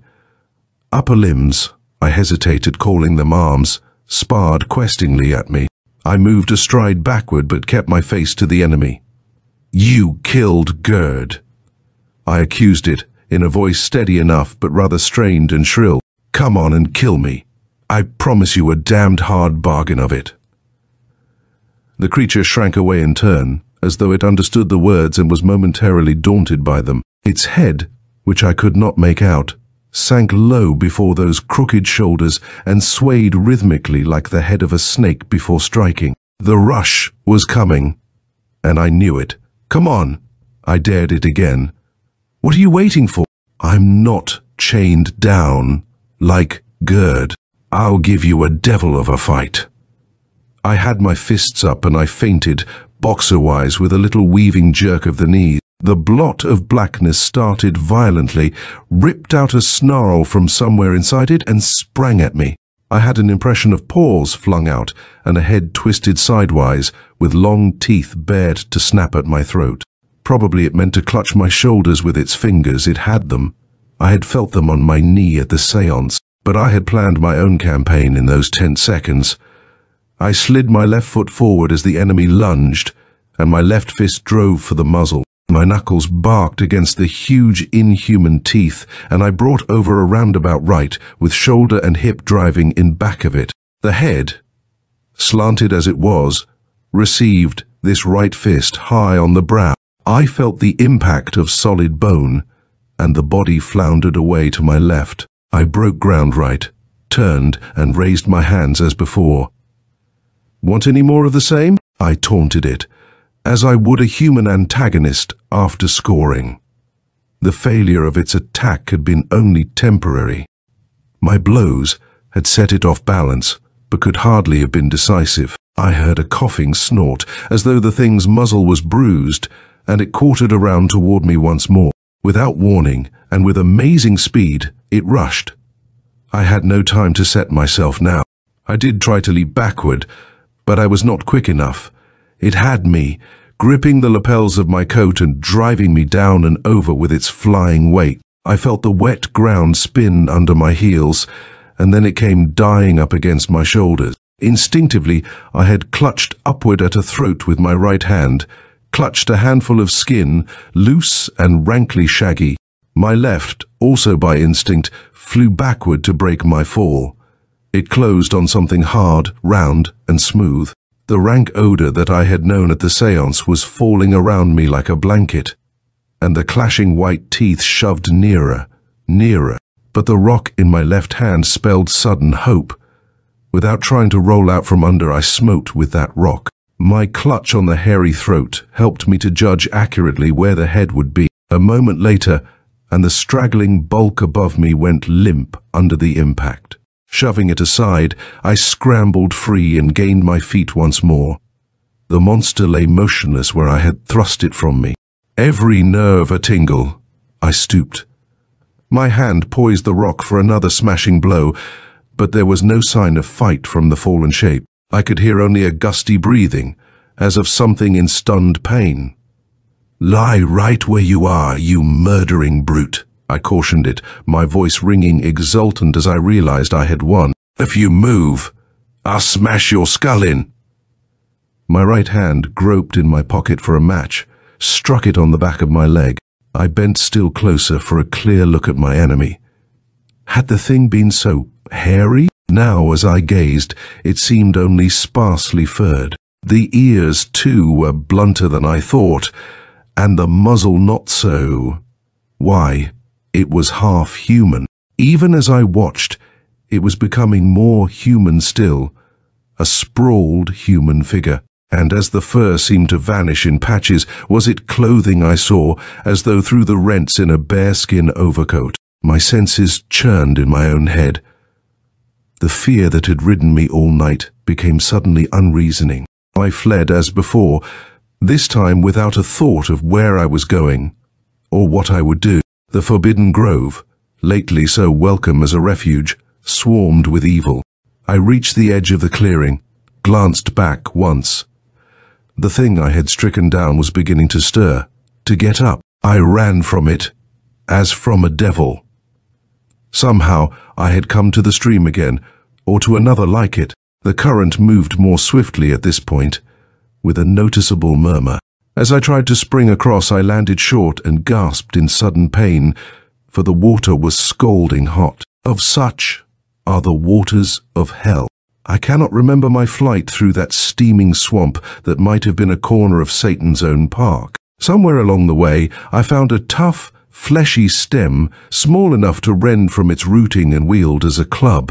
With it in my hand, I paused, with a rather foolish desire to return along my line of retreat for another and decisive encounter with the shaggy being. But what if it would foresee my coming and lie in wait? I knew how swiftly it could spring. How strong was its grasp. Once at close quarters, my club would be useless, and those teeth might find their objective. I cast aside the impulse that had welled from I know not what primitive core of me, and hurried on. Evergreens were before me on a sudden, and through them filtered a blast of cold air. The edge of the grove, and beyond it the snow and the open sky, perhaps a resumption of the hunt by the mob. But capture and death at their hands would be clean and welcome compared to feet squelched in the dampness. Behind me, I pivoted with a hysterical oath and swung up my club in readiness to strike. The great dark outline that had come upon me took one step closer, then paused. I sprang at it, struck, and missed as it dodged to one side. "All right then, let's have it out," I managed to blurt, though my voice was drying up in my throat. "Come on, show your face." "I'm not here to fight you," a good-natured voice assured me. "Why, I seldom even argue, except with proven friends." I relaxed a trifle, but did not lower my club. "Who are you?" "Judge Keith Pursuivant," was the level response, as though I had not just finished trying to kill him. "You must be the young man they're so anxious to hang back in town. Is that right?" I made no answer. "Silence makes admission," the stranger said. "Well, come along to my house. This grove is between it and town, and nobody will bother us for the night at least." Chapter 8. A trick that almost killed you. When I stepped into the open with Judge Keith Pursuivant, the snow had ceased, and a full moon glared through a rip in the clouds, making diamond dust of the sugary drifts. By its light, I saw my companion with some degree of plainness, a man of great height and girth, with a wide black hat and a voluminous grey ulster. His face was as round as the moon itself, at least as shiny, and much warmer to look at. A broad, bulbous nose and broad, bulbous eyes beamed at me, while under a drooping blonde mustache, a smile seemed to be lurking. Apparently, he considered the situation a pleasant one. "I'm not one of the mob," he informed me reassuringly. "These pastimes of the town do not attract me. I left such things behind when I dropped out of politics and practice. Oh, I was active in such things 10 years ago up north, and took up meditation." "I've heard that you keep to yourself," I told him. "You heard correctly. My blade servant does the shopping and brings me the gossip. Most of the time it bores me. But not today, when I learned about you and the killing of John Gurd." "And you came looking for me?" "Of course. By the way, that was a wise impulse, ducking into the Devil's Croft. But I shuddered, and not with the chill of the outer night."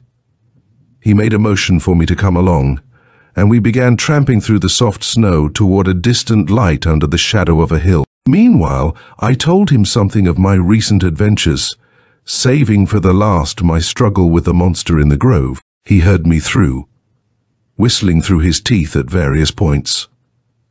At the end of my narrative, he muttered to himself, "The hairy ones shall dance." "What was that, sir?" I broke in without much courtesy. "I was quoting from the prophet Isaiah. He was speaking of ruined Babylon, not a strange transplanted bit of the tropics, but otherwise it falls pat, suggestive of a demon festival. The hairy ones shall dance there." "Isaiah, you say?" "I used to be something of a Bible reader, but I'm afraid I don't remember the passage." He smiled sideways at me. "But I'm translating directly from the original.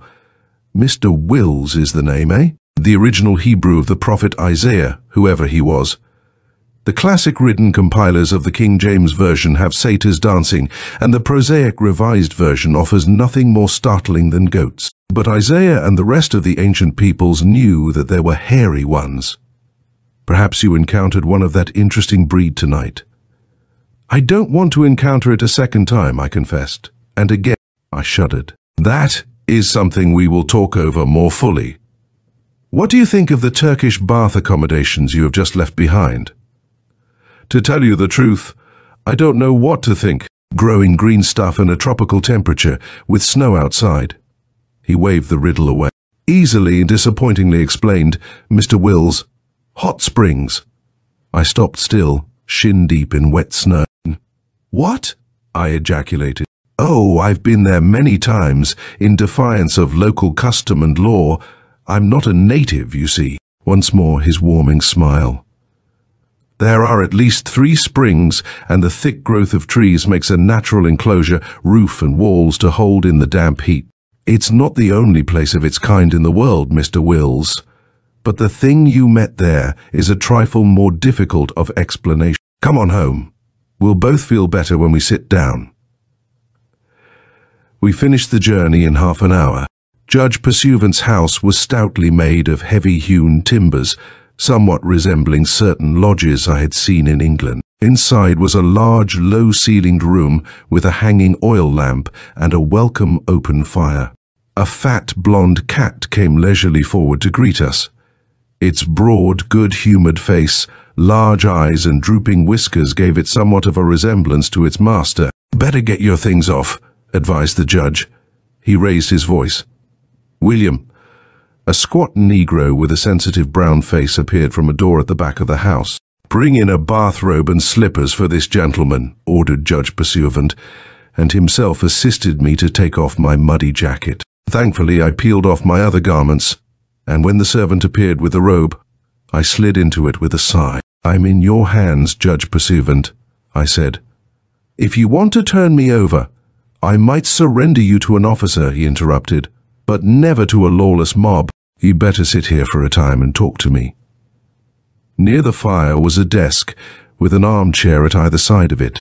We took seats, and when William returned from disposing of my wet clothes, he brought along a tray with a bottle of whiskey, a siphon, and some glasses. The judge prepared 2 drinks and handed one to me. At his insistence, I talked for some time about the seance and the events leading up to it. "Remarkable," mused Judge Pursuivant.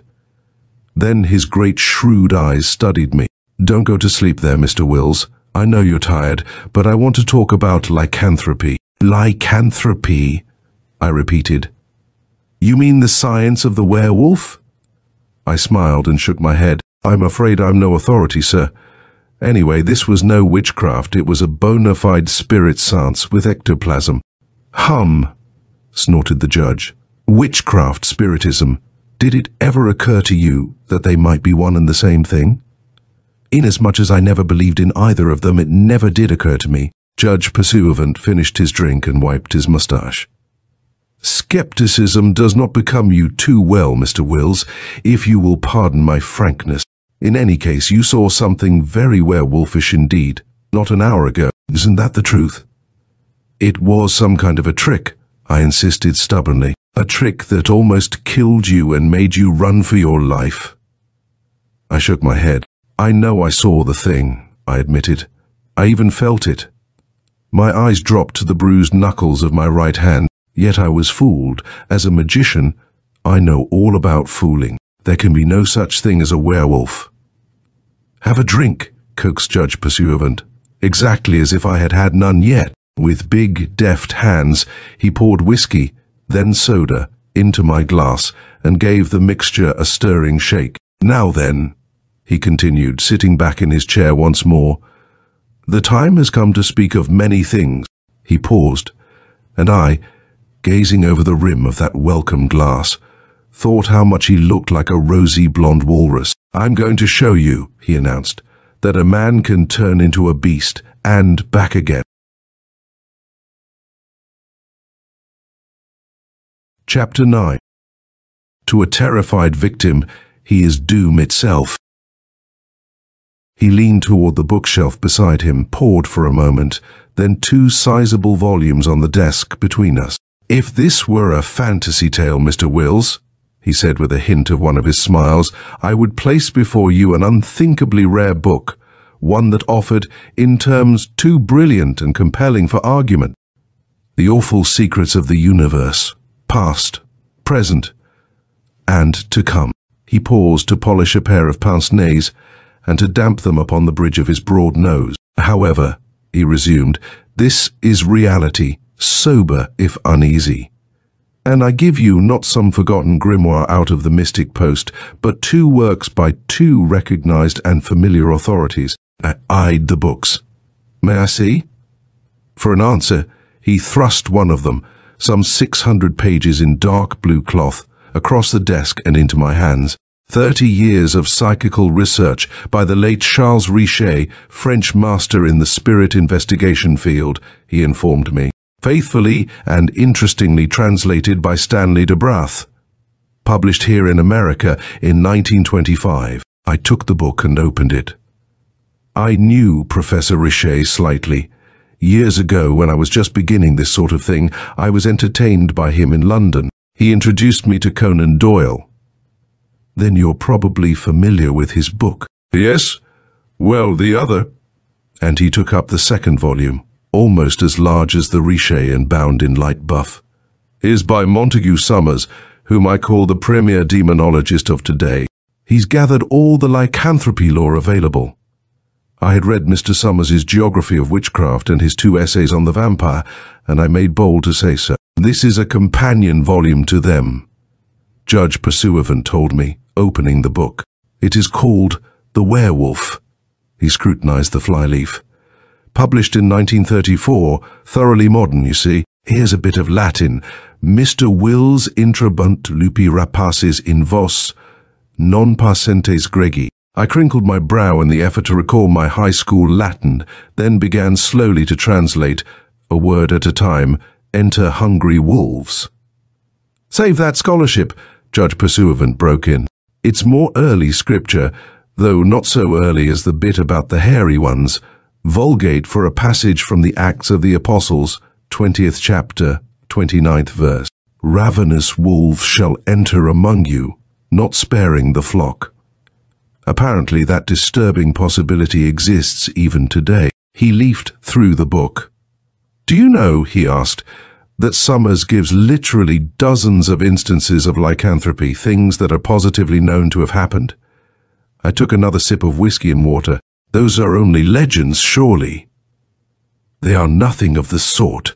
The judge's eyes protruded even more in his earnestness, and he tapped the pages with an excited forefinger. There are 4 excellent cases listed in his chapter on France alone. Sworn to, tried, and sentenced by courts. But weren't they during the Middle Ages? I suggested. He shook his great head. No, during the 16th century, the peak of the Renaissance. Oh, don't smile at the age, Mr. Wills. It produced Shakespeare, Bacon, Montaigne, Galileo, Leonardo, Martin Luther, Descartes and Spinoza were its legitimate children, and Voltaire builded upon it. Yet werewolves were known, seen, convicted. Convicted on what grounds? I interrupted quickly, for I was beginning to reflect his warmth. For an answer, he turned more pages. Here is the full account of the case of Stubby Peter, or Peter Stumpf, he said. A contemporary record, telling of Stumpf's career in and out of wolf form, his capture in the very act of shifting shape, his confession and execution all near Cologne in the year 1589. Listen, he read aloud. Witnesses that this is true, Thijs Artijn, William Brewer, Adolf State, George Bors, with divers others that have seen the same. Slamming the book shut, he looked up at me, the twinkle coming back into his spectacled eyes. Well, Mr. Wills, how do those names sound to you? Why, like the names of honest German citizens. Exactly. Honest, respectable, solid. And their testimony is hard to pass off with a laugh, even at this distance in time, eh? He had almost made me see those witnesses, leather-jerkined and broad-breeched, with heavy jaws and squinting eyes, taking their turn at the quill pen with which they set their names to that bizarre document, with divers others that have seen the same, perhaps too frightened to hold a pen or make a signature. Still, I said slowly, Germany of the Renaissance, the 16th century, and there have been so many changes since. Werewolves have gone out of fashion, you mean? Ah, you admit that they might have existed. He fairly beamed his triumph. So have beards gone out of fashion, but they will sprout again if we lay down our razors. Let's go at it another way. Let's talk about materialization, ectoplasm, for the moment. He relaxed, and across his great girth, his fingertips sought one another. Suppose you explain briefly and simply what ectoplasm is considered to be. I was turning toward the back of Richet's book. It's in here, Judge Pursuivant. To be brief and simple, as you say, certain mediums apparently exude an unclassified material called ectoplasm. This, at first light and vaporescent, becomes firm and takes shape, either upon the body of the medium or as a separate and living creature. And you don't believe in this phenomenon? He prompted, with something of insistence. I have never said that I didn't, I replied truthfully, even before my experience of this evening went so far toward convincing me. But, with the example I have seen, I felt that true scientific control was lacking. With all their science, most of the investigators trust too greatly. Judge Pursuivant shook with gentle laughter. They are doctors for the most part, and this honesty of theirs is a professional failing that makes them look for it in others. You, begging your pardon, are a magician, a professional deceiver, and you expect trickery in all whom you meet. Perhaps a good lawyer with trial experience, with a level head and a sense of competent material evidence for both sides, should attend these seances, eh? You're quite right, I said heartily. But, returning to the subject, what else can be said about ectoplasm? That is, if it actually exists. I had found in Richet's book the passage for which I had been searching. It says here that bits of ectoplasm have been secured in rare instances, and that some of these have been examined microscopically. There were traces of fatty tissue, bacterial forms, and epithelium. Ah, those were the findings of Schrenknotzing, a sound man and a brilliant one, hard to corrupt or fool. It makes ectoplasm sound organic, does it not? I nodded agreement, and my head felt heavy, as if full of sober and important matters. As for me, I went on, I never have had much chance to examine the stuff. Whenever I get hold of an ectoplasmic hand, it melts like butter. They generally do, the judge commented. Or so the reports say. Yet they themselves are firm and strong when they touch or seize. Right, sir. It's when attacked, or even frightened, as with a camera flashlight, that the ectoplasm vanishes or is reabsorbed. He prompted further. So Richer says here. I agreed once more. And so I have found. Very good. Now, and his manner took on a flavor of the legal, I shall sum up. Ectoplasm is put forth by certain spirit mediums who are mysteriously adapted for it under favorable conditions that include darkness, quiet, and self-confidence. It takes form, altering the appearance of the medium or making up a separate body. It is firm and strong but vanishes when attacked or frightened. Right so far, eh? Right, I approved. Now, for the word medium substitute wizard. His grin burst out again, and he began to mix a third round of drinks. A wizard, having darkness and quiet and being disposed to change shape, exudes a material that gives him a new shape and character. Maybe it is bestial, to match a fierce or desperate spirit within. There may be a shaggy pelt, a sharp muzzle, taloned paws and rending fangs.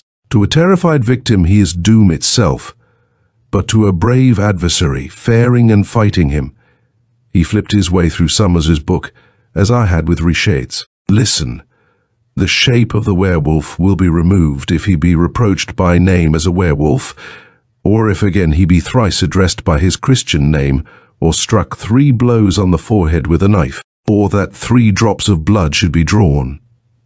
Do you see the parallels, man? Shouted at, bravely denounced, or slightly wounded, his false beast substance fades from him. He flung out his hands, as though appealing to a jury. I marvel nobody ever thought of it before. But nothing so contrary to nature has a natural explanation. I objected, and very idiotic the phrase sounded in my own ears. He laughed, and I could not blame him. I'll confound you with another of your own recent experiences. What could seem more contrary to nature than the warmth and greenness of the inside of Devil's Croft? And what is more simply natural than the hot springs that make it possible? Yet, an envelope of bestiality, beast muzzle on human face, beast paws on human hands. I can support that by more werewolf lore. I don't even have to open Summers, everyone has heard the story. A wolf attacks a traveler, who with his sword lops off a paw.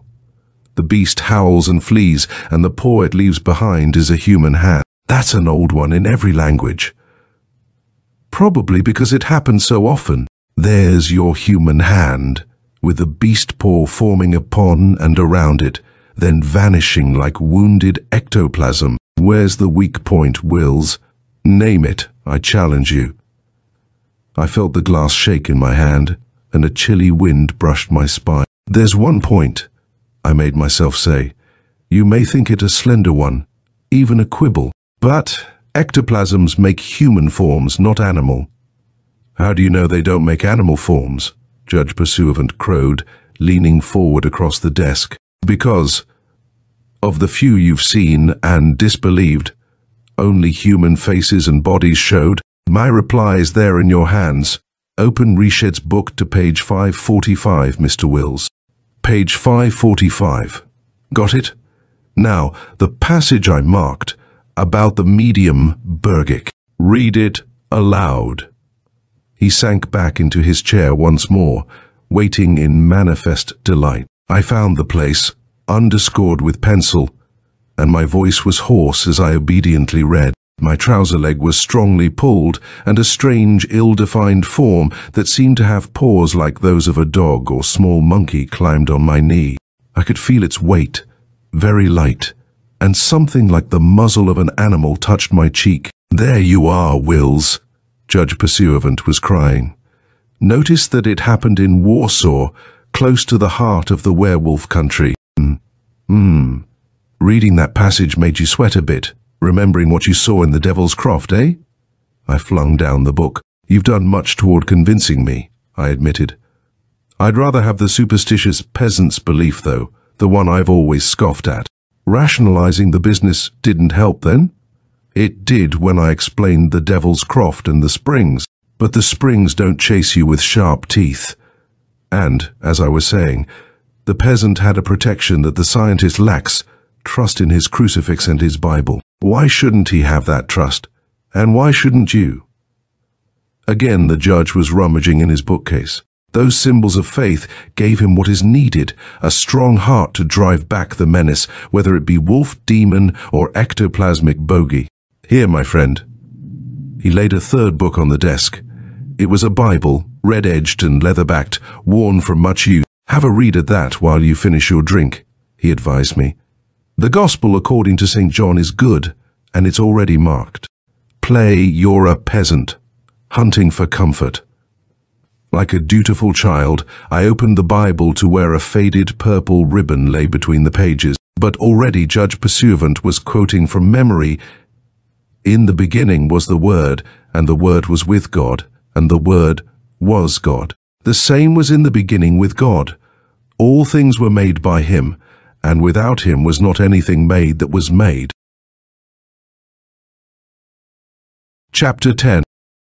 Blood, Lust, and Compassion. It may seem incredible that later in the night I slept like a dead pig, yet I had reason. First of all, there was the weariness that had followed my dangers and exertions. Then Judge Pursuivant's whiskey and logic combined to reassure me finally.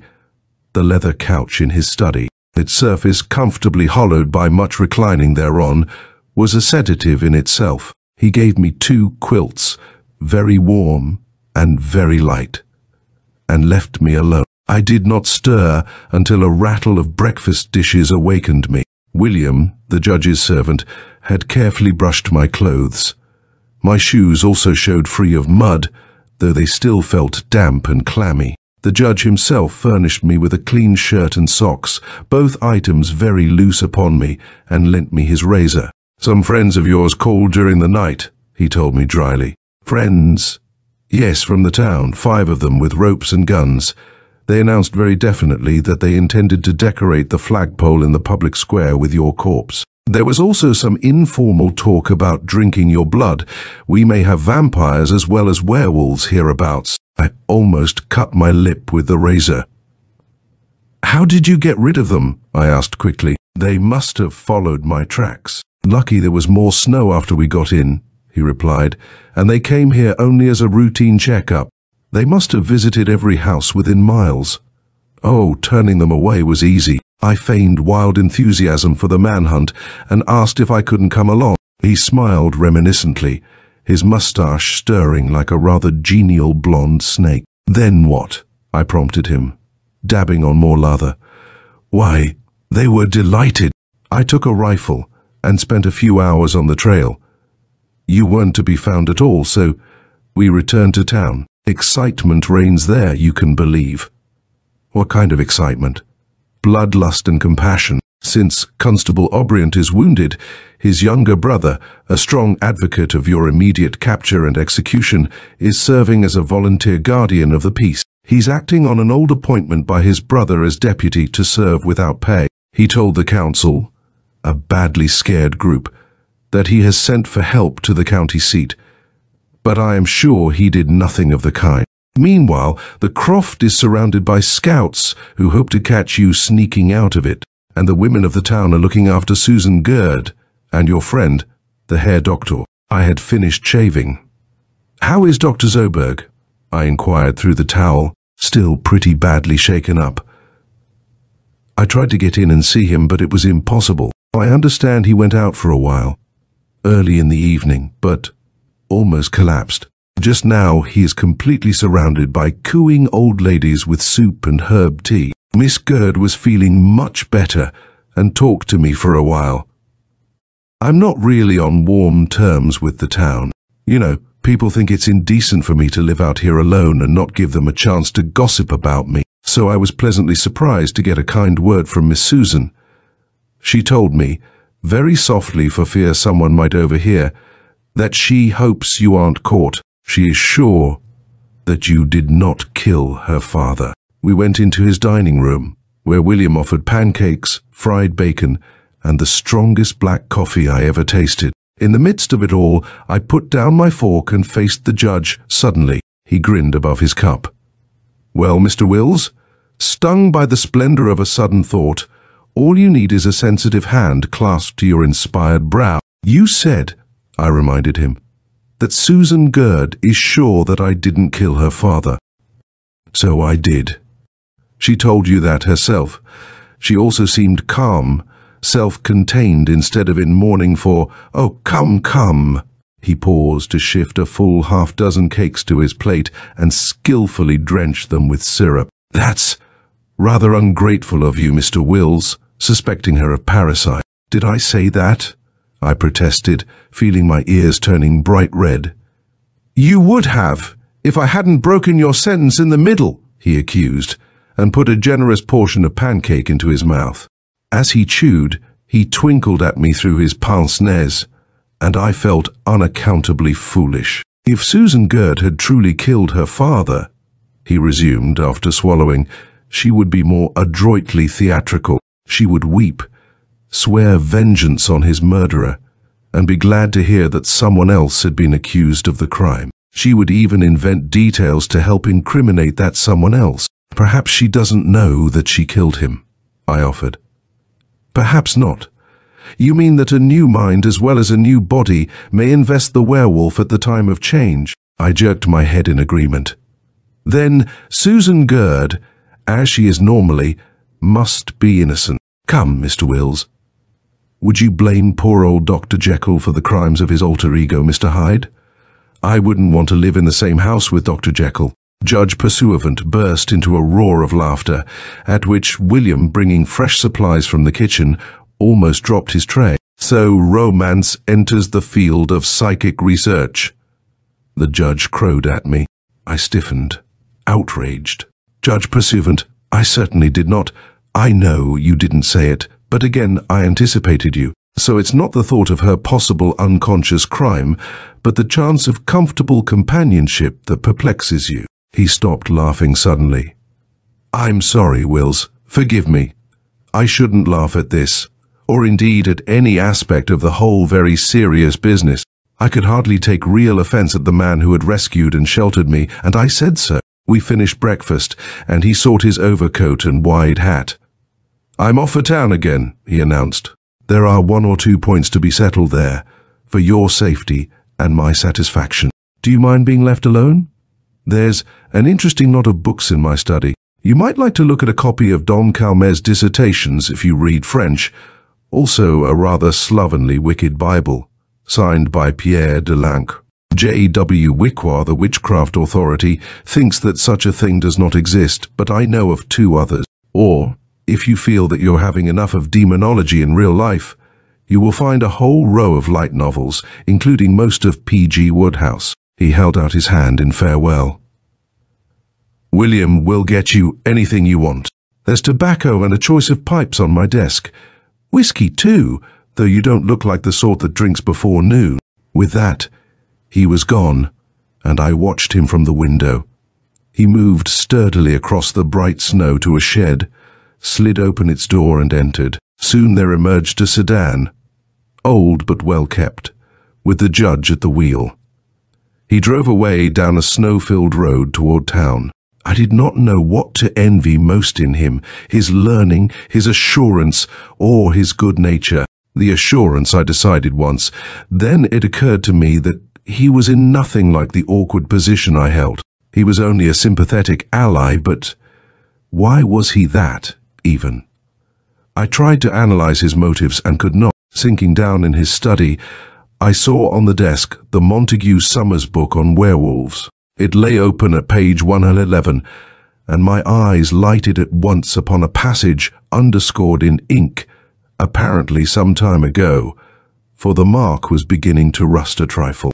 It included a quotation from Restitution of Decayed Intelligence, written by Richard Rowlands in 1605. Werewolves are certain sorcerers who, having anointed their bodies with an ointment which they make by the instinct of the devil, and putting on a certain enchanted girdle, do not only to the view of others seem as wolves, but to their own thinking have both the shape and the nature of wolves, so long as they wear the said girdle. And they do dispose themselves as very wolves in worrying and killing, and most of human creatures. This came to the bottom of the page, where someone, undoubtedly pursuivant, had written, "Ointment and girdle sound as if they might have a scientific explanation," and, in the same script, but smaller, the following notes filled the margin beside possible werewolf motivations. Involuntary lycanthropy. 1. Must have blood to drink connection with vampirism. 2. Must have secrecy. 3. Driven to desperation by contemplating horror of own position. 2. Voluntary lycanthropy. 1. Will to do evil. 2. Will to exert power through fear. 3. Contributing factors to becoming a werewolf. 1. Loneliness and dissatisfaction. 2. Hunger for forbidden foods, human flesh, etc. 3. Scorn and hate of fellow men, general or specific. 4. Occult curiosity. 5. Simon Pure insanity Satanist complex. Are any or all of these traits to be found in werewolves? Find one and ask it. That was quite enough lycanthropy for the present, so far as I was concerned. I drew a book of Mark Twain from the shelf. I seem to remember it as Tom Sawyer Abroad, and read all the morning. Noon came, and I was about to ask the judge's Negro servant for some lunch when he appeared in the door of the study. "Someone with a message, sir," he announced, and drew aside to admit Susan Gerd. I fairly sprang to my feet, dropping my book upon the desk. She advanced slowly into the room, her pale face grave but friendly. I saw that her eyes were darkly circled, and that her cheeks showed gaunt, as if with strain and weariness. She put out a hand, and I took it. "A message?" I repeated William's words. "Why, yes." She achieved a smile. I was glad to see it, for both our sakes. Judge Pursuivant got me to one side and said for me to come here. "You and I are to talk the thing over." "You mean last night?" She nodded, and I asked further, "How did you get here?" "Your car." "I don't drive very well, but I managed." I asked her to sit down and talk. She told me that she remembered being in the parlor with Constable O'Brien questioning me. At the time, she had had difficulty remembering even the beginning of the seance, and it was not until I had been taken away that she came to realize what had happened to her father. That, of course, distressed and distracted her further, and even now the whole experience was wretchedly hazy to her. "I do recall sitting down with you," she said finally, after I had urged her for the 20th time to think hard. "You chained me, yes, and Dr. Zoberg. Then yourself." Finally, I seemed to float away, as if in a dream. I'm not even sure about how long it was. "Had the light been out very long?" I asked craftily. "The light out?" she echoed, patently mystified. "Oh, of course. The light was turned out naturally. I don't remember, but I suppose you attended to that." "I asked to try you," I confessed. "I didn't touch the lamp until after you had seemed to drop off to sleep." She did recall to memory her father's protest at his manacles, and Dr. Zoberg's gentle inquiry if she were ready. That was all. "How is Dr. Zoberg?" I asked her. "Not very well, I'm afraid. He was exhausted by the experience, of course, and for a time seemed ready to break down. When the trouble began about you, the crowd gathered at the town hall. He gathered his strength and went out to see if he could help defend or rescue you. He was gone about an hour, and then he returned, bruised about the face. Somebody of the mob had handled him roughly, I think. He's resting at our place now with a hot compress on his eye. Good man," I applauded. "At least he did his best for me." She was not finding much pleasure in her memories, however, and I suggested a change of the subject. We had lunch together, egg sandwiches and coffee, then played several hands of casino. Tiring of that, we turned to the books, and she read aloud to me from Keats. Never has the eve of St. Agnes sounded better to me. Evening fell, and we were preparing to take yet another meal, a meat pie, which William assured us was one of his culinary triumphs, when the door burst open. "You've been together all the time?" he asked us at once. "Why, yes," I said. "Is that correct, Miss Susan? You've been in the house every minute?" "That is right," she seconded me. "Then," said the judge, "you two are cleared at last." He paused, looking from Susan's questioning face to mine, then went on. "That rending beast thing in the Croft got another victim not more than half an hour ago. Bryant was feeling better, ready to get back on duty. His deputy brother, anxious to get hold of Wills first for glory or vengeance, ventured into the place just at dusk. He came out in a little while, torn and bitten almost to pieces, and died as he broke clear of the cedar hedge." Part 3. The story thus far. Talbot Wills, the narrator, is a former stage magician. Skeptical of psychic phenomena, he goes with Dr. Zoberg to an isolated hamlet where, says Zoberg, lives a medium who will prove the case for spiritism. The medium is an attractive girl, Susan Gurd. At a seance, a bestial shape appears in the darkened room and kills John Gurd, the medium's father. The town constable accuses Wills as the only person able to escape the manacles which confined everyone in the room. A mob gathers to lynch the supposed murderer, and he manages to escape from a cell, fleeing for shelter to a grove on the edge of town. This is called the Devil's Croft, and custom and local law forbid anyone to enter it. Once inside, he finds, though a blizzard rages without, the grove is as warm and green as the tropics. In its depths, he encounters and fights with the same beast shape that killed John Gurd. By a lucky blow, he stuns it, and is horrified to see it turning gradually human. He flees from the grove and meets Judge Keith Pursuivant, a scholarly recluse, who shelters him and shows him, by logic and by quotation of distinguished authorities, that a werewolf can be explained by the spiritist theory of ectoplasmic materialization. The following day, Judge Pursuivant goes to town to observe conditions and sends Susan Gurd to his home to talk to Wills.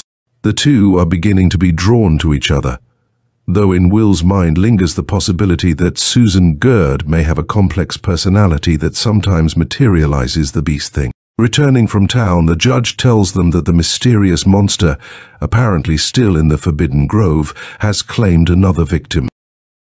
The story continues.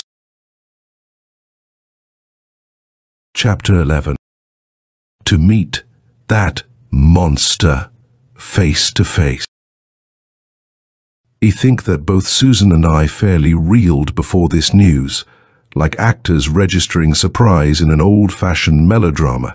As for Judge Pursuivant, he turned to the table, cut a generous wedge of the meat pie, and set it, all savory and steaming, on a plate for himself. His calm zest for the good food gave us others steadiness again, so that we sat down and even ate a little as he described his day in town. He had found opportunity to talk to Susan in private, confiding in her about me and finally sending her to me, this, as he said, so that we would convince each other of our respective innocences. It was purely an inspiration, for he had had no idea, of course, that such conviction would turn out so final. Thereafter, he made shift to enter the Gurd house and talk to Dr. Zoberg. That worthy he found sitting somewhat limply in the parlor, with John Gurd's coffin in the next room. Zoberg, the judge reported, was mystified about the murder and anxious to bring to justice the townsfolk.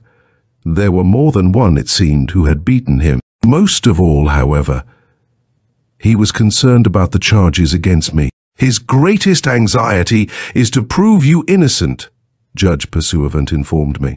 He intends to bring the best lawyer possible for your defense, is willing even to assist in paying the fee. He also swears that character witnesses can be brought to testify that you are the most peaceable and law-abiding man in the country. That's mighty decent of him, I said. According to your reasoning of this morning, his attitude proves him innocent too. What reasoning was that? Asked Susan, and I was glad that the judge continued without answering her. I was glad that I'd sent Miss Susan on. If your car had remained there, Mr. Wills, Dr. Zoberg might have driven off in it to rally your defenses. Not if I know him, I objected. The whole business, what of the mystery and occult significances, will hold him right on the spot. He's relentlessly curious and, despite his temporary collapse, he's no coward. I agree with that, chimed in Susan. As for my pursuers of the previous night, the judge went on, they had been roaming the snow-covered streets in twos and threes, heavily armed for the most part, and still determined to punish me for killing their neighbor. The counsel was too frightened or too perplexed to deal with the situation, and the constable was still in bed, with his brother assuming authority, when Judge Pursuivant made his inquiries. The judge went to see the wounded man, who very pluckily determined to rise and take up his duties again. I'll arrest the man who plugged me, O'Brien had promised grimly, and that kid brother of mine can quit playing policeman. The judge applauded these sentiments and brought him hot food and whiskey, which further braced his spirits. In the evening came the invasion by the younger O'Brien of the Devil's Croft, and his resultant death at the claws and teeth of what prowled there. His throat was so torn open and filled with blood that he could not speak, the judge concluded. But he pointed back into the timber and then tried to trace something in the snow with his finger. It looked like a wolf's head, with pointed nose and ears. He died before he finished. You saw him come out? I asked. No, I'd gone back to town, but later I saw the body and the sketch in the snow. He finished his dinner and pushed back his chair. Now, he said heartily, it's up to us. Up to us to do what? I inquired. To meet that monster face to face, he replied. There are 3 of us, and so far as I can ascertain, but one of the enemy. Both Susan and I started to speak, but he held up his hand, smiling. I know without being reminded that the odds are still against us, because the one enemy is fierce and blood-drinking, and can change shape and character. Maybe it can project itself to a distance, which makes it all the harder, both for us to face it and for us to get help. I know what you mean by that last. I nodded gloomily. If there were 10,000 friendly constables in the neighborhood, instead of a single hostile one, they wouldn't believe us. Right, agreed Judge Pursuivant. We're like the group of perplexed mortals in Dracula, who had only their own wits and weapons against a monster no more forbidding than ours. It is hard to show clearly how his constant offering of parallels and rationalizations comforted us. Only the unknown and unknowable can terrify completely. We 3 were even cheerful over a bottle of wine that William fetched and poured out in 3 glasses. Judge Pursuivant gave us a toast. May wolves go hungry, and Susan and I drank it gladly. Don't forget what's on our side, said the judge, putting down his glass. I mean the steadfast and courageous heart, of which I preached to Wills last night, and which we can summon from within us any time and anywhere. The werewolf, dauntlessly faced, loses its dread, and I think we are the ones to face it. Now we're ready for action. I said that I would welcome any kind of action whatsoever, and Susan touched my arm as if in endorsement of the remark. Judge Pursuivant's spectacles glittered in approval. You 2 will go into the Devil's Croft, he announced. I'm going back to town once more. Into the Devil's Croft, we almost shouted, both in the same shocked breath. Of course. Didn't we just get through with the agreement all around that the lycanthrope can and must be met face to face? Offense is the best defense, as perhaps 100,000 athletic trainers have reiterated. I've already faced the creature once, I reminded him. As for appearing dauntless, I doubt my own powers of deceit. You shall have a weapon, he said. A fire gives light, and we know that such things must have darkness, such as it finds in the midst of that swampy wood. So fill your pockets with matches, both of you. How about a gun? I asked, but he shook his head. We don't want the werewolf killed. That would leave the whole business in mystery, and yourself probably charged with another murder. He'd returned to his human shape, the moment he was hurt even slightly. Susan spoke very calmly. "I'm ready to go into the Croft, Judge Pursuivant." He clapped his hands loudly, as if applauding in a theatre. "Bravo, my dear, bravo. I see Mr. Wills sets his jaw. That means he's ready to go with you. Very well.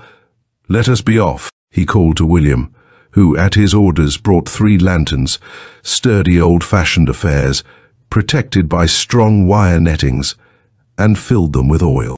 We each took one and set out. It had turned clear and frosty once more, and the moon shone too brightly for my comfort at least. However, as we approached the grove, we saw no sentinels. They could hardly be blamed for deserting. After the fate of the younger O'Brien, we gained the shadow of the outer cedars unchallenged. Here Judge Pursuivant called a halt, produced a match from his overcoat pocket, and lighted our lanterns all around. I remember that we struck a fresh light for Susan's lantern. We agreed that, silly as the 3-on-a-match superstition might be, this was no time or place to tempt Providence. "Come on," said Judge Pursuivant then, and led the way into the darkest part of the immense thicket. Chapter 12. We are here, at his mercy. We followed Judge Pursuivant, Susan and I, without much of a thought beyond an understandable dislike for being left alone on the brink of the timber.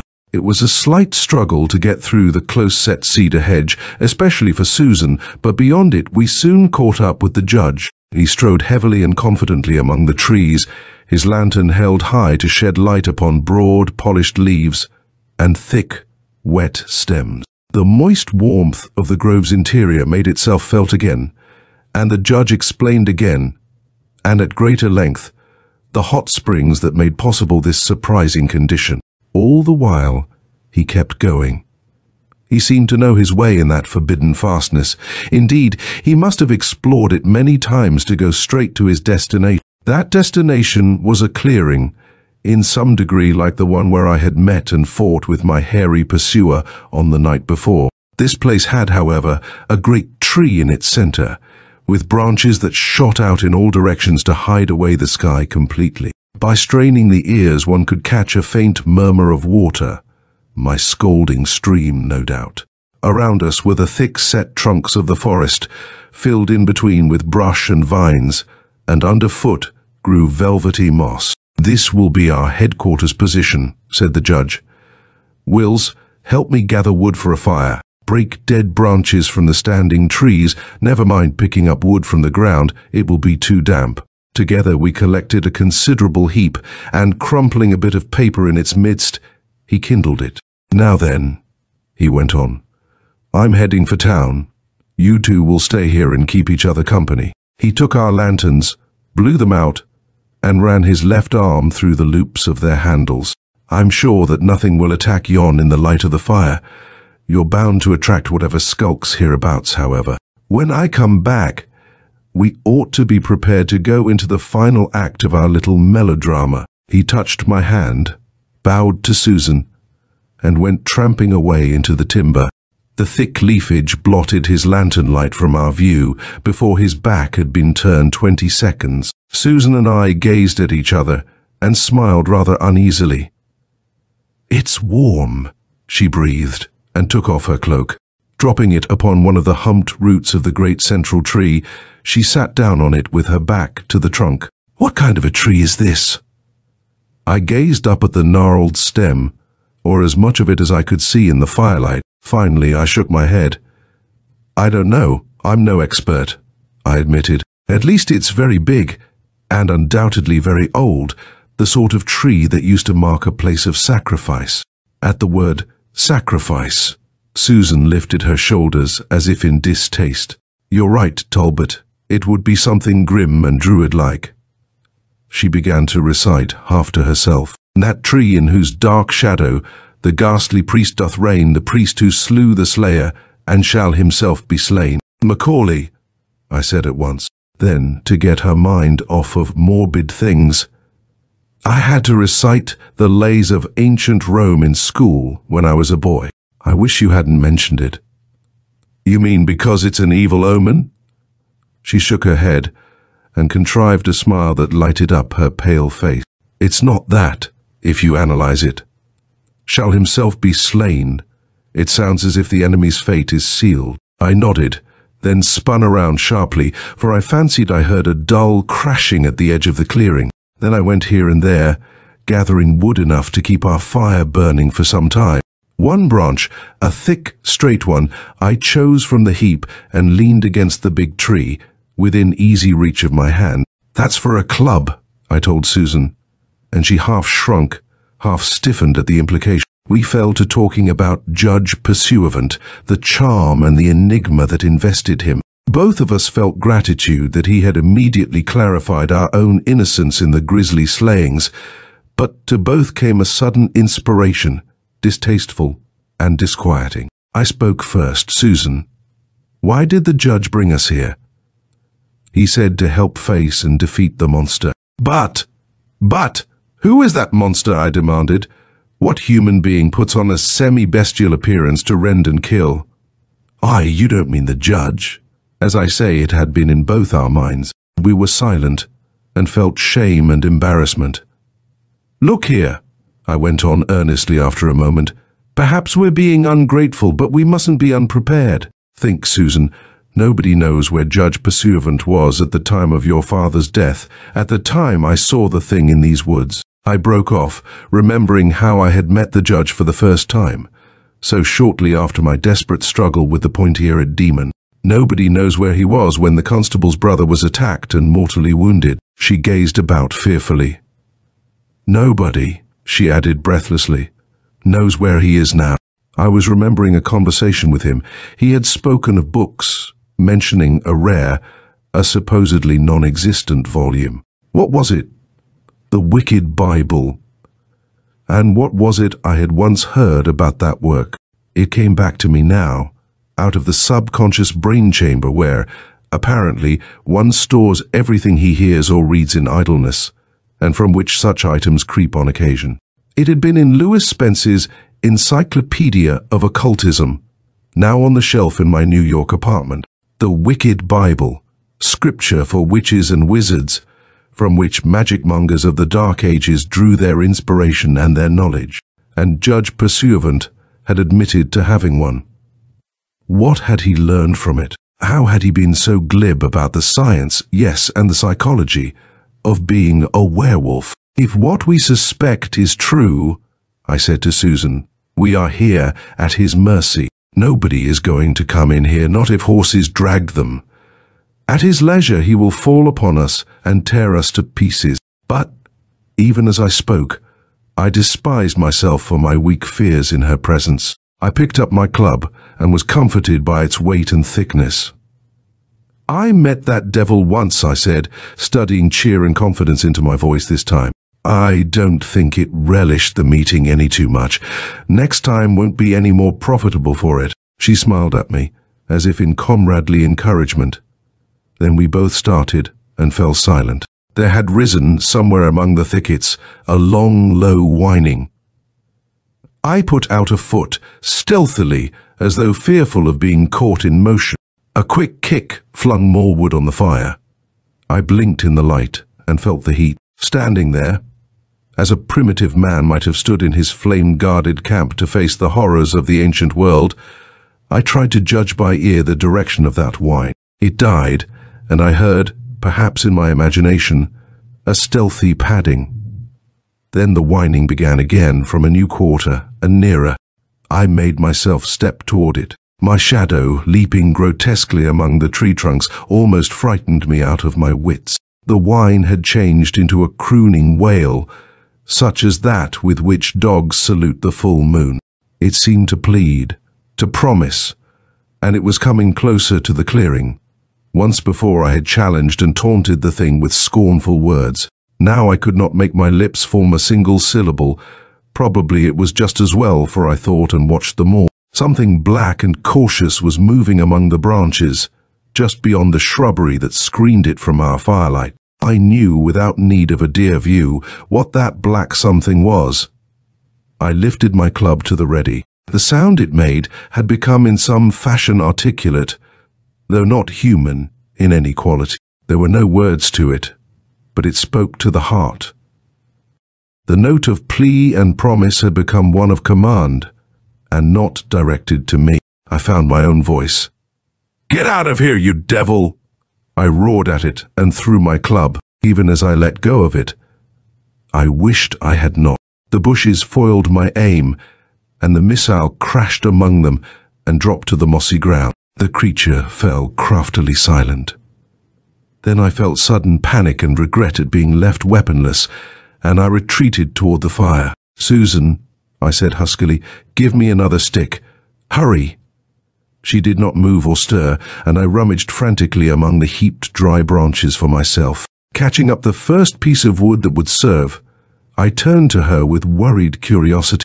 She was still seated upon the cloak-draped root, but she had drawn herself tense, like a cat before a mouse hole. Her head was thrust forward so far that her neck extended almost horizontally. Her dilated eyes were turned in the direction from which the whining and crooning had come. They had a strange clarity in them, as if they could pierce the twigs and leaves and meet there an answering, understanding gaze. "Susan!" I cried. Still she gave no sign that she heard me, if hear me she did. She leaned farther forward, as if ready to spring up and run. Once more the unbeastly wail rose from the place where our watcher was lurking. Susan's lips trembled. From them came slowly and softly, then louder, a long-drawn, answering howl. "Oh, oh." The stick almost fell from my hands. She rose, slowly but confidently. Her shoulders hunched high, her arms hung forward as though they wanted to reach to the ground. Again she howled, "Oh!" I saw that she was going to move across the clearing, toward the trees, through the trees. My heart seemed to twist into a knot inside me, but I could not let her do such a thing. I made a quick stride and planted myself before her. "Susan, you mustn't." She shrank back, her face turning slowly up to mine. Her back was to the fire, yet light rose in her eyes, or perhaps behind them, a green light, such as reflects in still forest pools from the moon. Her hands lifted suddenly, as though to repel me. They were half closed, and the crooked fingers drawn stiff, like talons. "Susan," I coaxed her, yet again, and she made no answer but tried to slip sidewise around me. I moved and headed her off, and she growled, actually growled, like a savage dog. With my free hand I clutched her shoulder. Under my fingers, her flesh was as taut as wire fabric. Then, suddenly, it relaxed into human tissue again, and she was standing straight. Her eyes had lost their weird light. They showed only dark and frightened. "Talbot," she stammered. What have I been doing?" "Nothing, my dear," I comforted her. "It was nothing that we weren't able to fight back."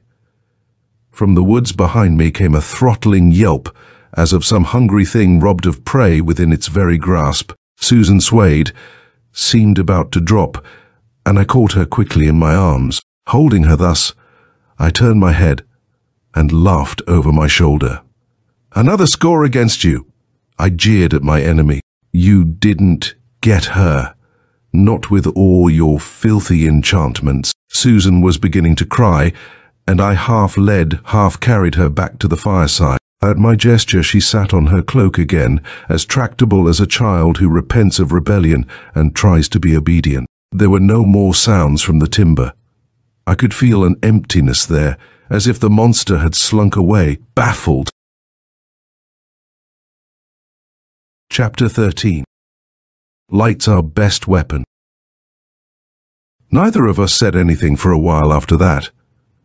I stoked up the leer to be doing something, and it made us so uncomfortably warm that we had to crowd away from it. Sitting close against the tree trunk, I began to imagine something creeping up the black lane of shadow it cast behind us to the edge of the clearing, and yet again I thought I heard noises, club in hand. I went to investigate, and I was not disappointed in the least when I found nothing. Finally, Susan spoke. "This," she said, "is a new light on the thing. It's nothing to be upset about. I tried to comfort her. Not be upset. She sat straight up, and in the light of the fire I could see a single pained line between her brows, deep and sharp as a chisel gash. Not when I almost turned into a beast. How much of that do you remember? I asked her. I was foggy in my mind, Talbot, almost as at the seance, but I remember being drawn to what was waiting out there. Her eyes sought the thickets on the far side of our blaze.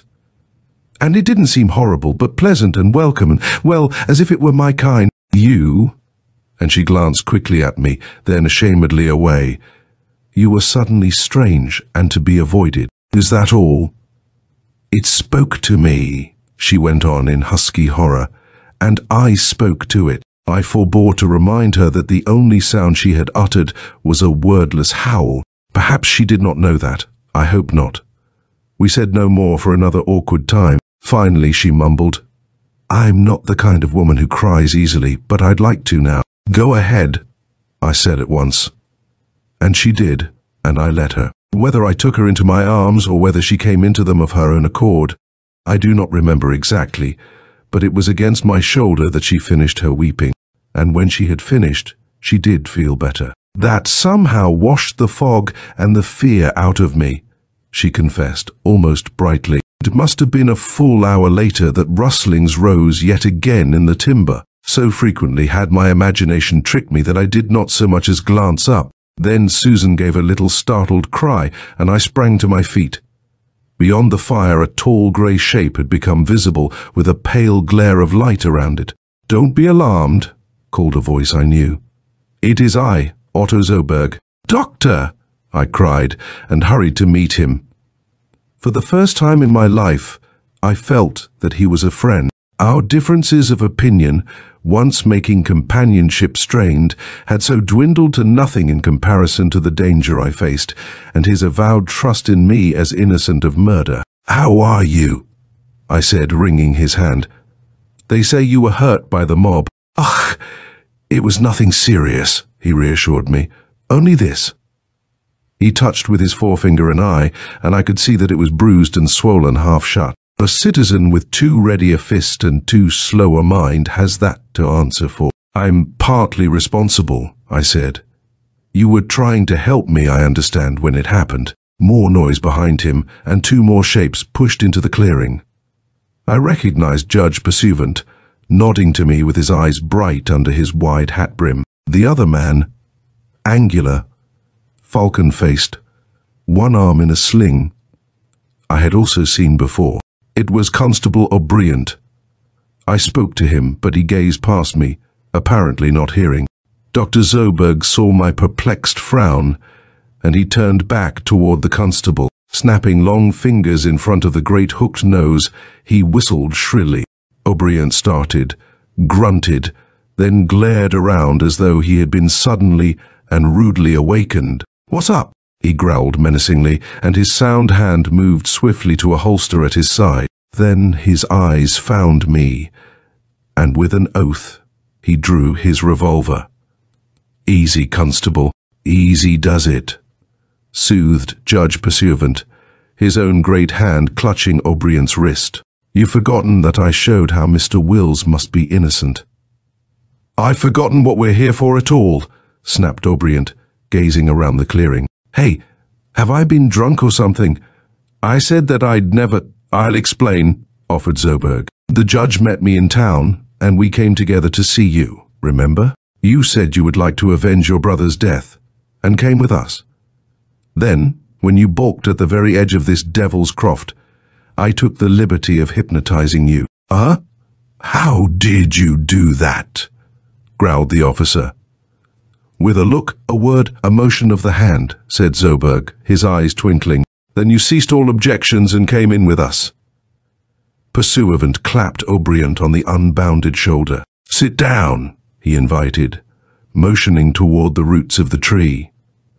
The five of us gathered around the fire, like picnickers instead of allies against a supernormal monster. There, at Susan's insistence, I told of what had happened since Judge Pursuivant had left us. All listened with rapt attention.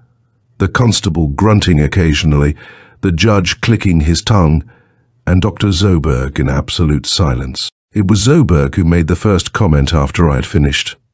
"This explains many things," he said. "It don't explain a doggone thing," grumbled O'Brien.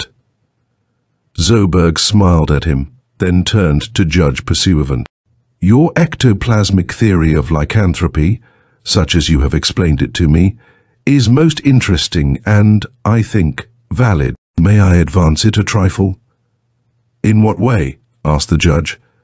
"Ectoplasm, as you see it, forms the werewolf by building upon the medium's body. But is not ectoplasm more apt, according to the observations of many people, to draw completely away and form a separate and complete thing of itself? The thing may be beastly, as you suggest."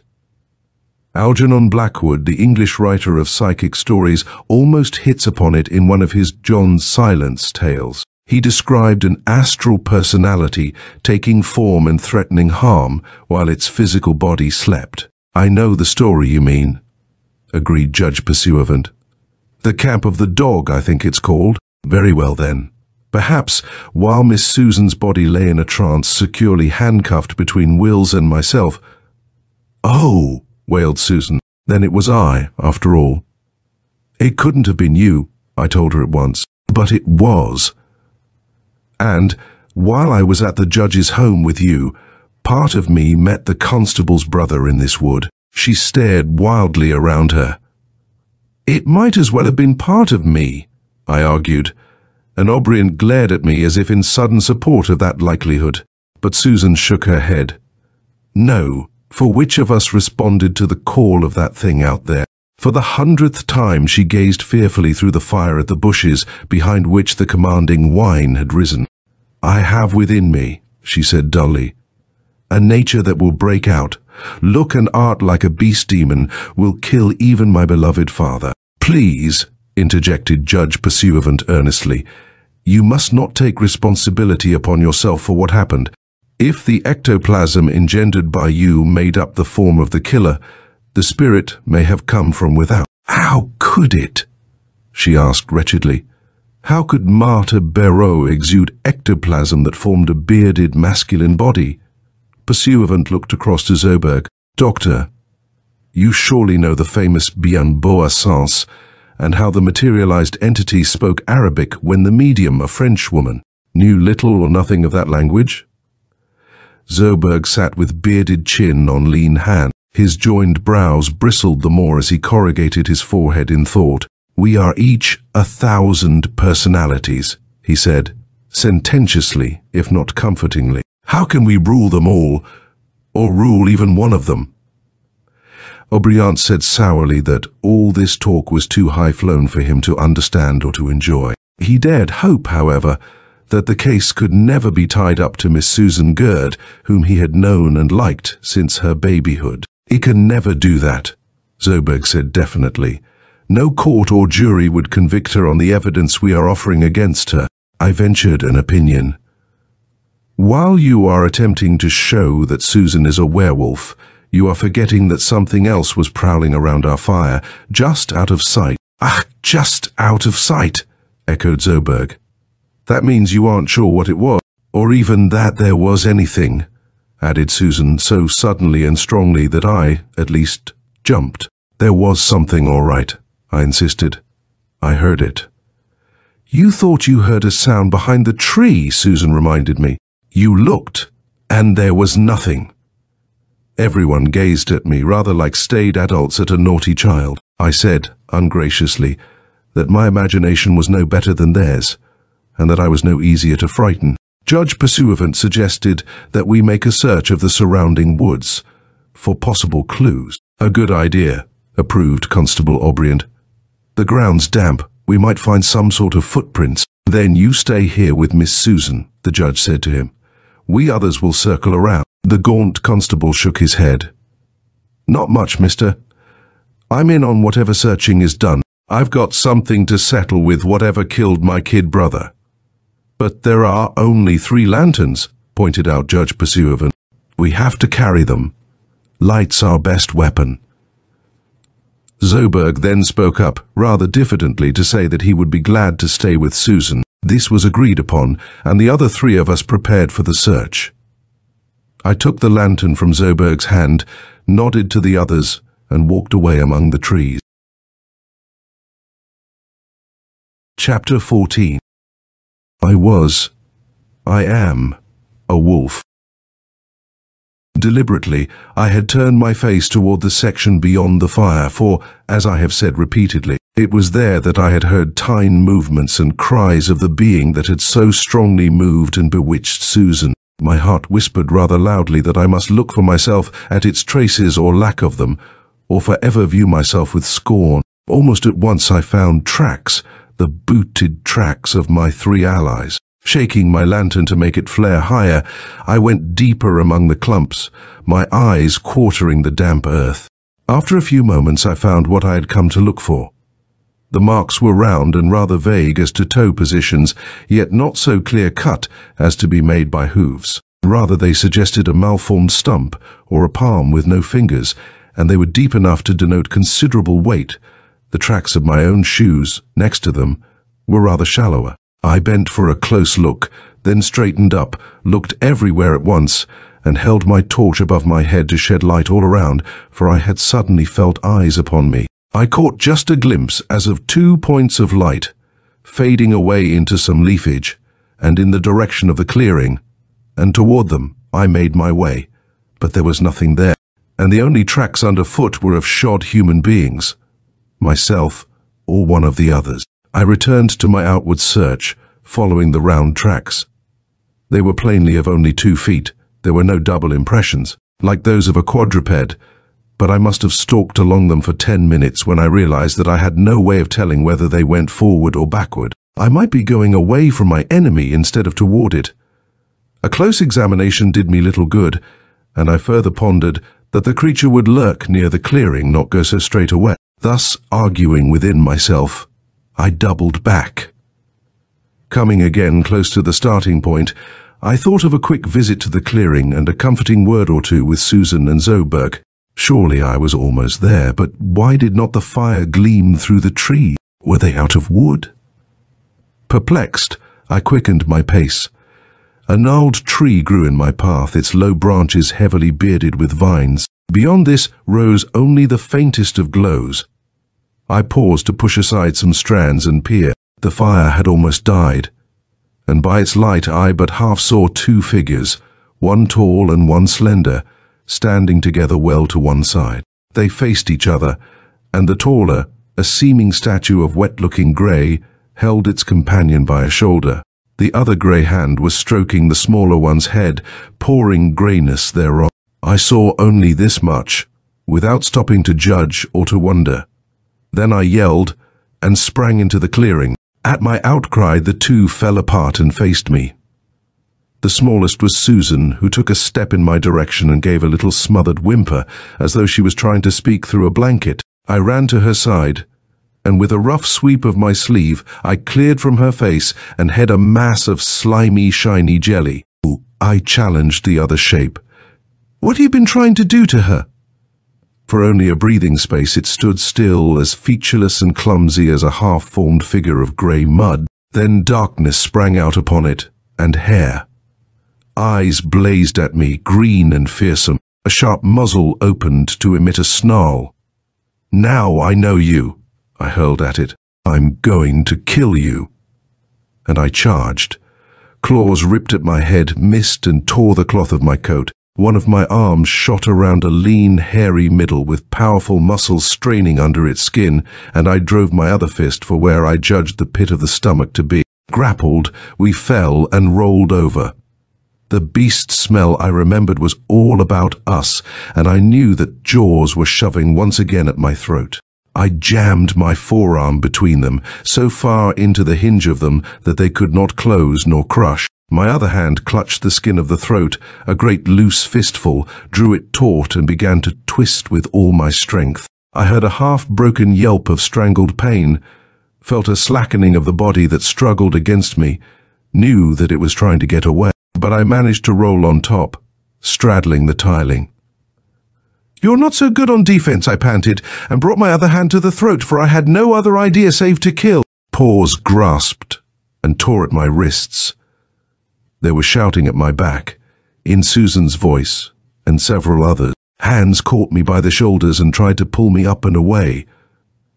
No, I cried. This is it. The werewolf. It's Dr. Zoberg, you idiot, growled Obriant in my ear. Come on, let him up. Yes, added Judge Pursuivant. It's Dr. Zoberg, as you say, but a moment ago it was the monster we have been hunting. I had been dragged upright by now, and so had Zoberg. He could only choke and glare for the time being, his fingers to his half-crushed throat. Pursuivant had moved within clutching distance of him, and was eyeing him as a cat eyes a mouse. Like Wills, I only pretended to search, then doubled back to watch, went on the judge. I saw Zoberg and Miss Susan talking. He spoke quietly, rhythmically, commandingly. She went into half a trance, and I knew she was hypnotized. As the fire died down, he began the change. Ectoplasm gushed out and over him. Before it took form, he began to smear some upon her, and Mr. Wills here came out of the woods and at him. Obriant looked from the judge to Zoberg. Then he fumbled with his undamaged hand in a hip pocket, produced handcuffs, and stepped forward. The accused man grinned through his beard, as if admitting defeat in some trifling game. Then he held out his wrists with an air of resignation, and I, who had manacled them once, wondered again at their corded strength. The irons clicked shut upon one, then the other. You know everything now, said Zoberg, in a soft voice, but a steady one.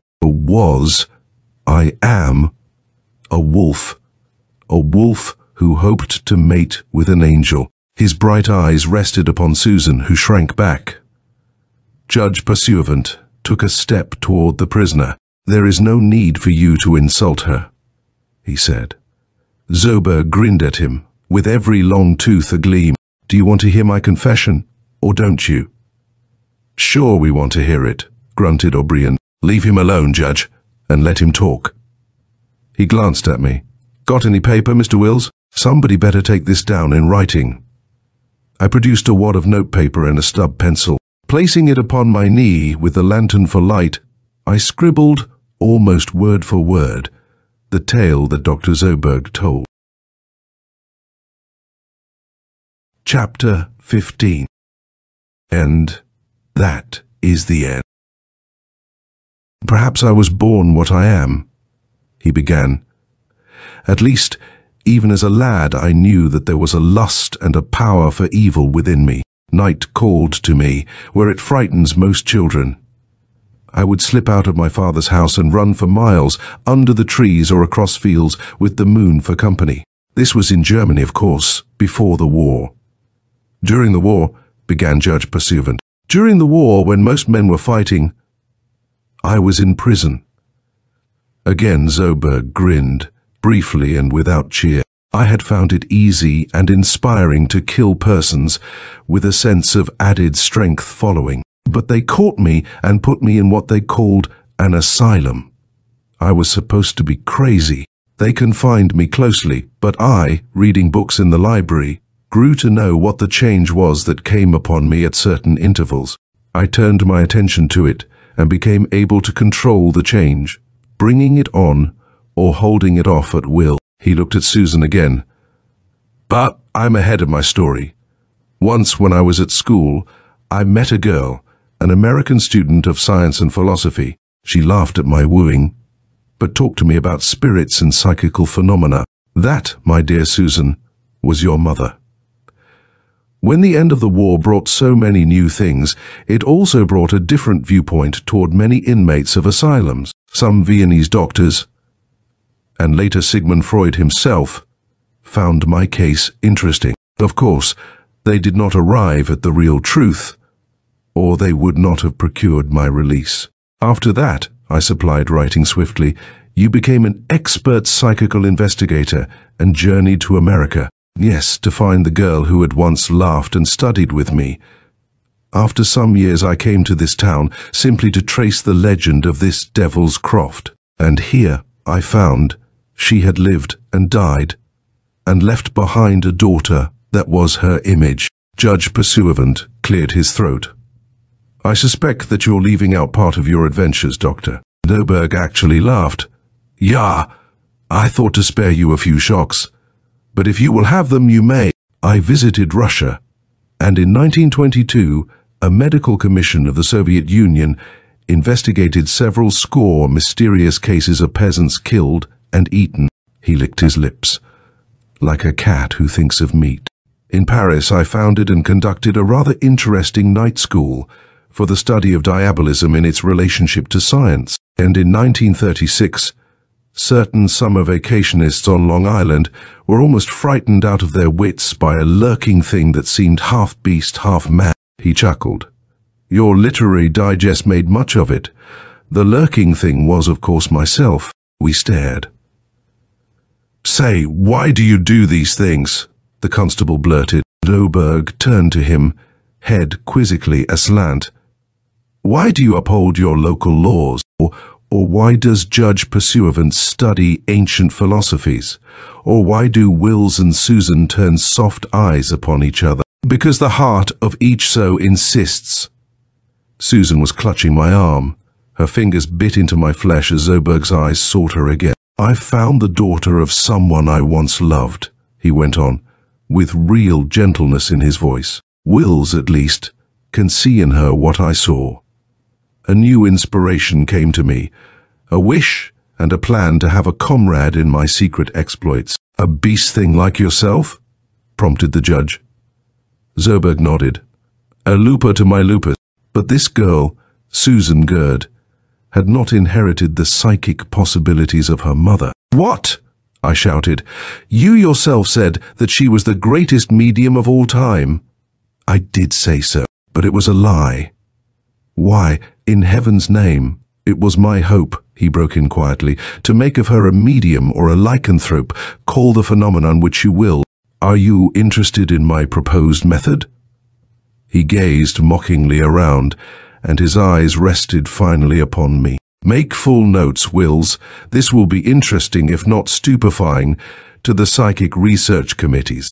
It is, as you know, a supernormal substance that is exuded to change the appearance of my body. What, I wondered, would some of that substance do if smeared upon her? I started to growl out a curse upon him, but Judge Pursuivant, rapt, motioned for me to keep silent. Think back through all the demonologies you have read, Zoberg was urging. What of the strange witch ointments that spread over an ordinary human body, gave it beast form and beast heart? There again, legend had basis in scientific fact. By the thunder, you're logical, muttered Judge Pursuivant. And damnable, I added. Go on, Doctor. You were going to smear the change stuff upon Susan. But first I knew I must convince her that she had within her the essence of a wolf. And so the seances. She was no medium, I said again. I made her think she was. I hypnotized her and myself did weird wonders in the dark room. But she, in a trance, did not know. I needed witnesses to convince her.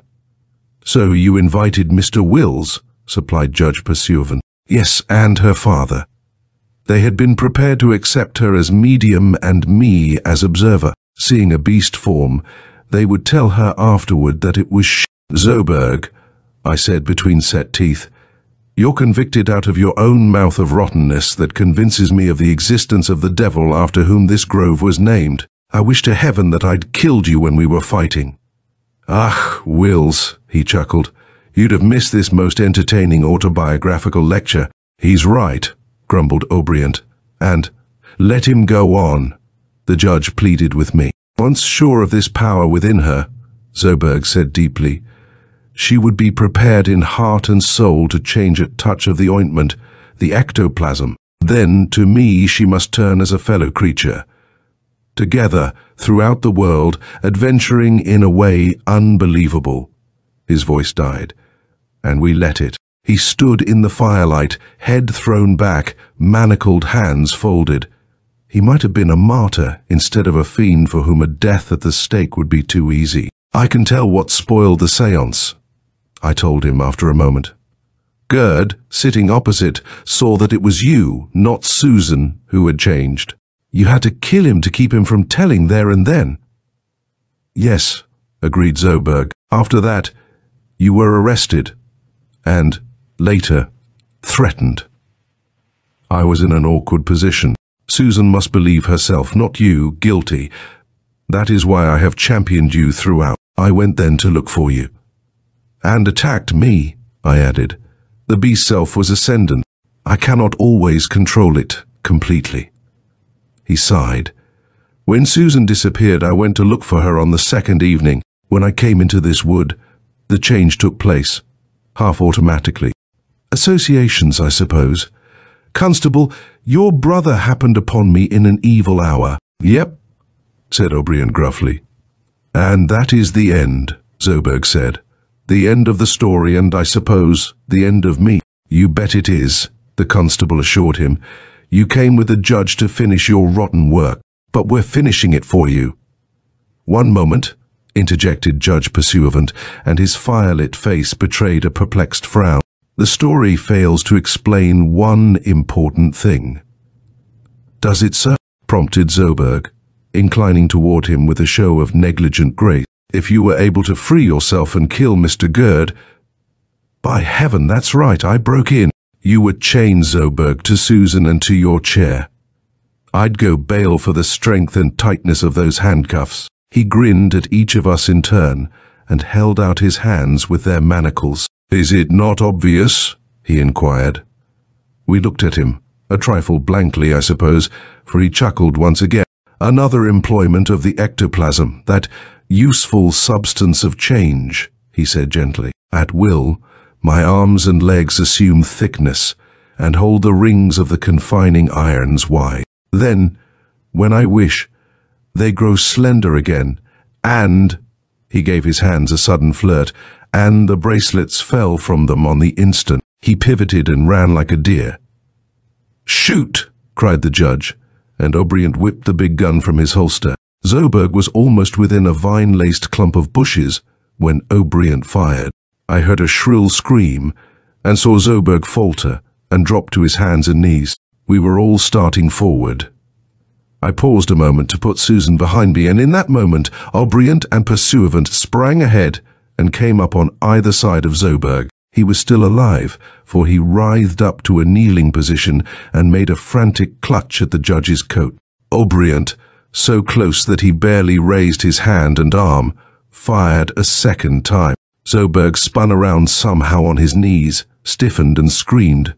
Perhaps I should say that he howled. In his voice was the inarticulate agony of a beast wounded to death. Then he collapsed. Both men stooped above him, cautious but thorough in their examination. Finally, Judge Pursuivant straightened up and faced toward us. Keep Miss Susan there with you, he warned me. He's dead, and not a pretty sight.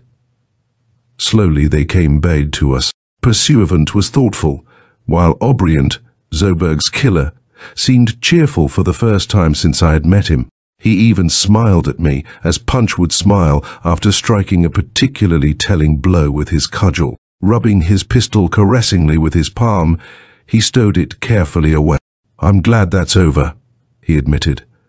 My brother can rest easy in his grave, and we have our work cut out for us, responded the judge. We must decide just how much of the truth to tell when we make a report. O'Brien dipped his head in sage acquiescence. You're right, he rumbled. Yes, sir, you're right. Would you believe me, said the judge, if I told you that I knew it was Zoberg, almost from the first? But Susan and I, facing each other, were beyond being surprised, even at that. End of The Hairy Ones Shall Dance by Manly Wade Wellman.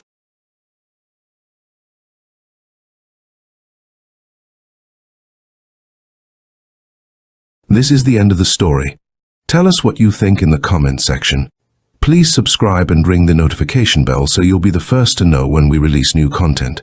If you want to support us, consider joining our channel membership. You will get instant early access to more than 100 stories before their release. This is the only way to support our channel.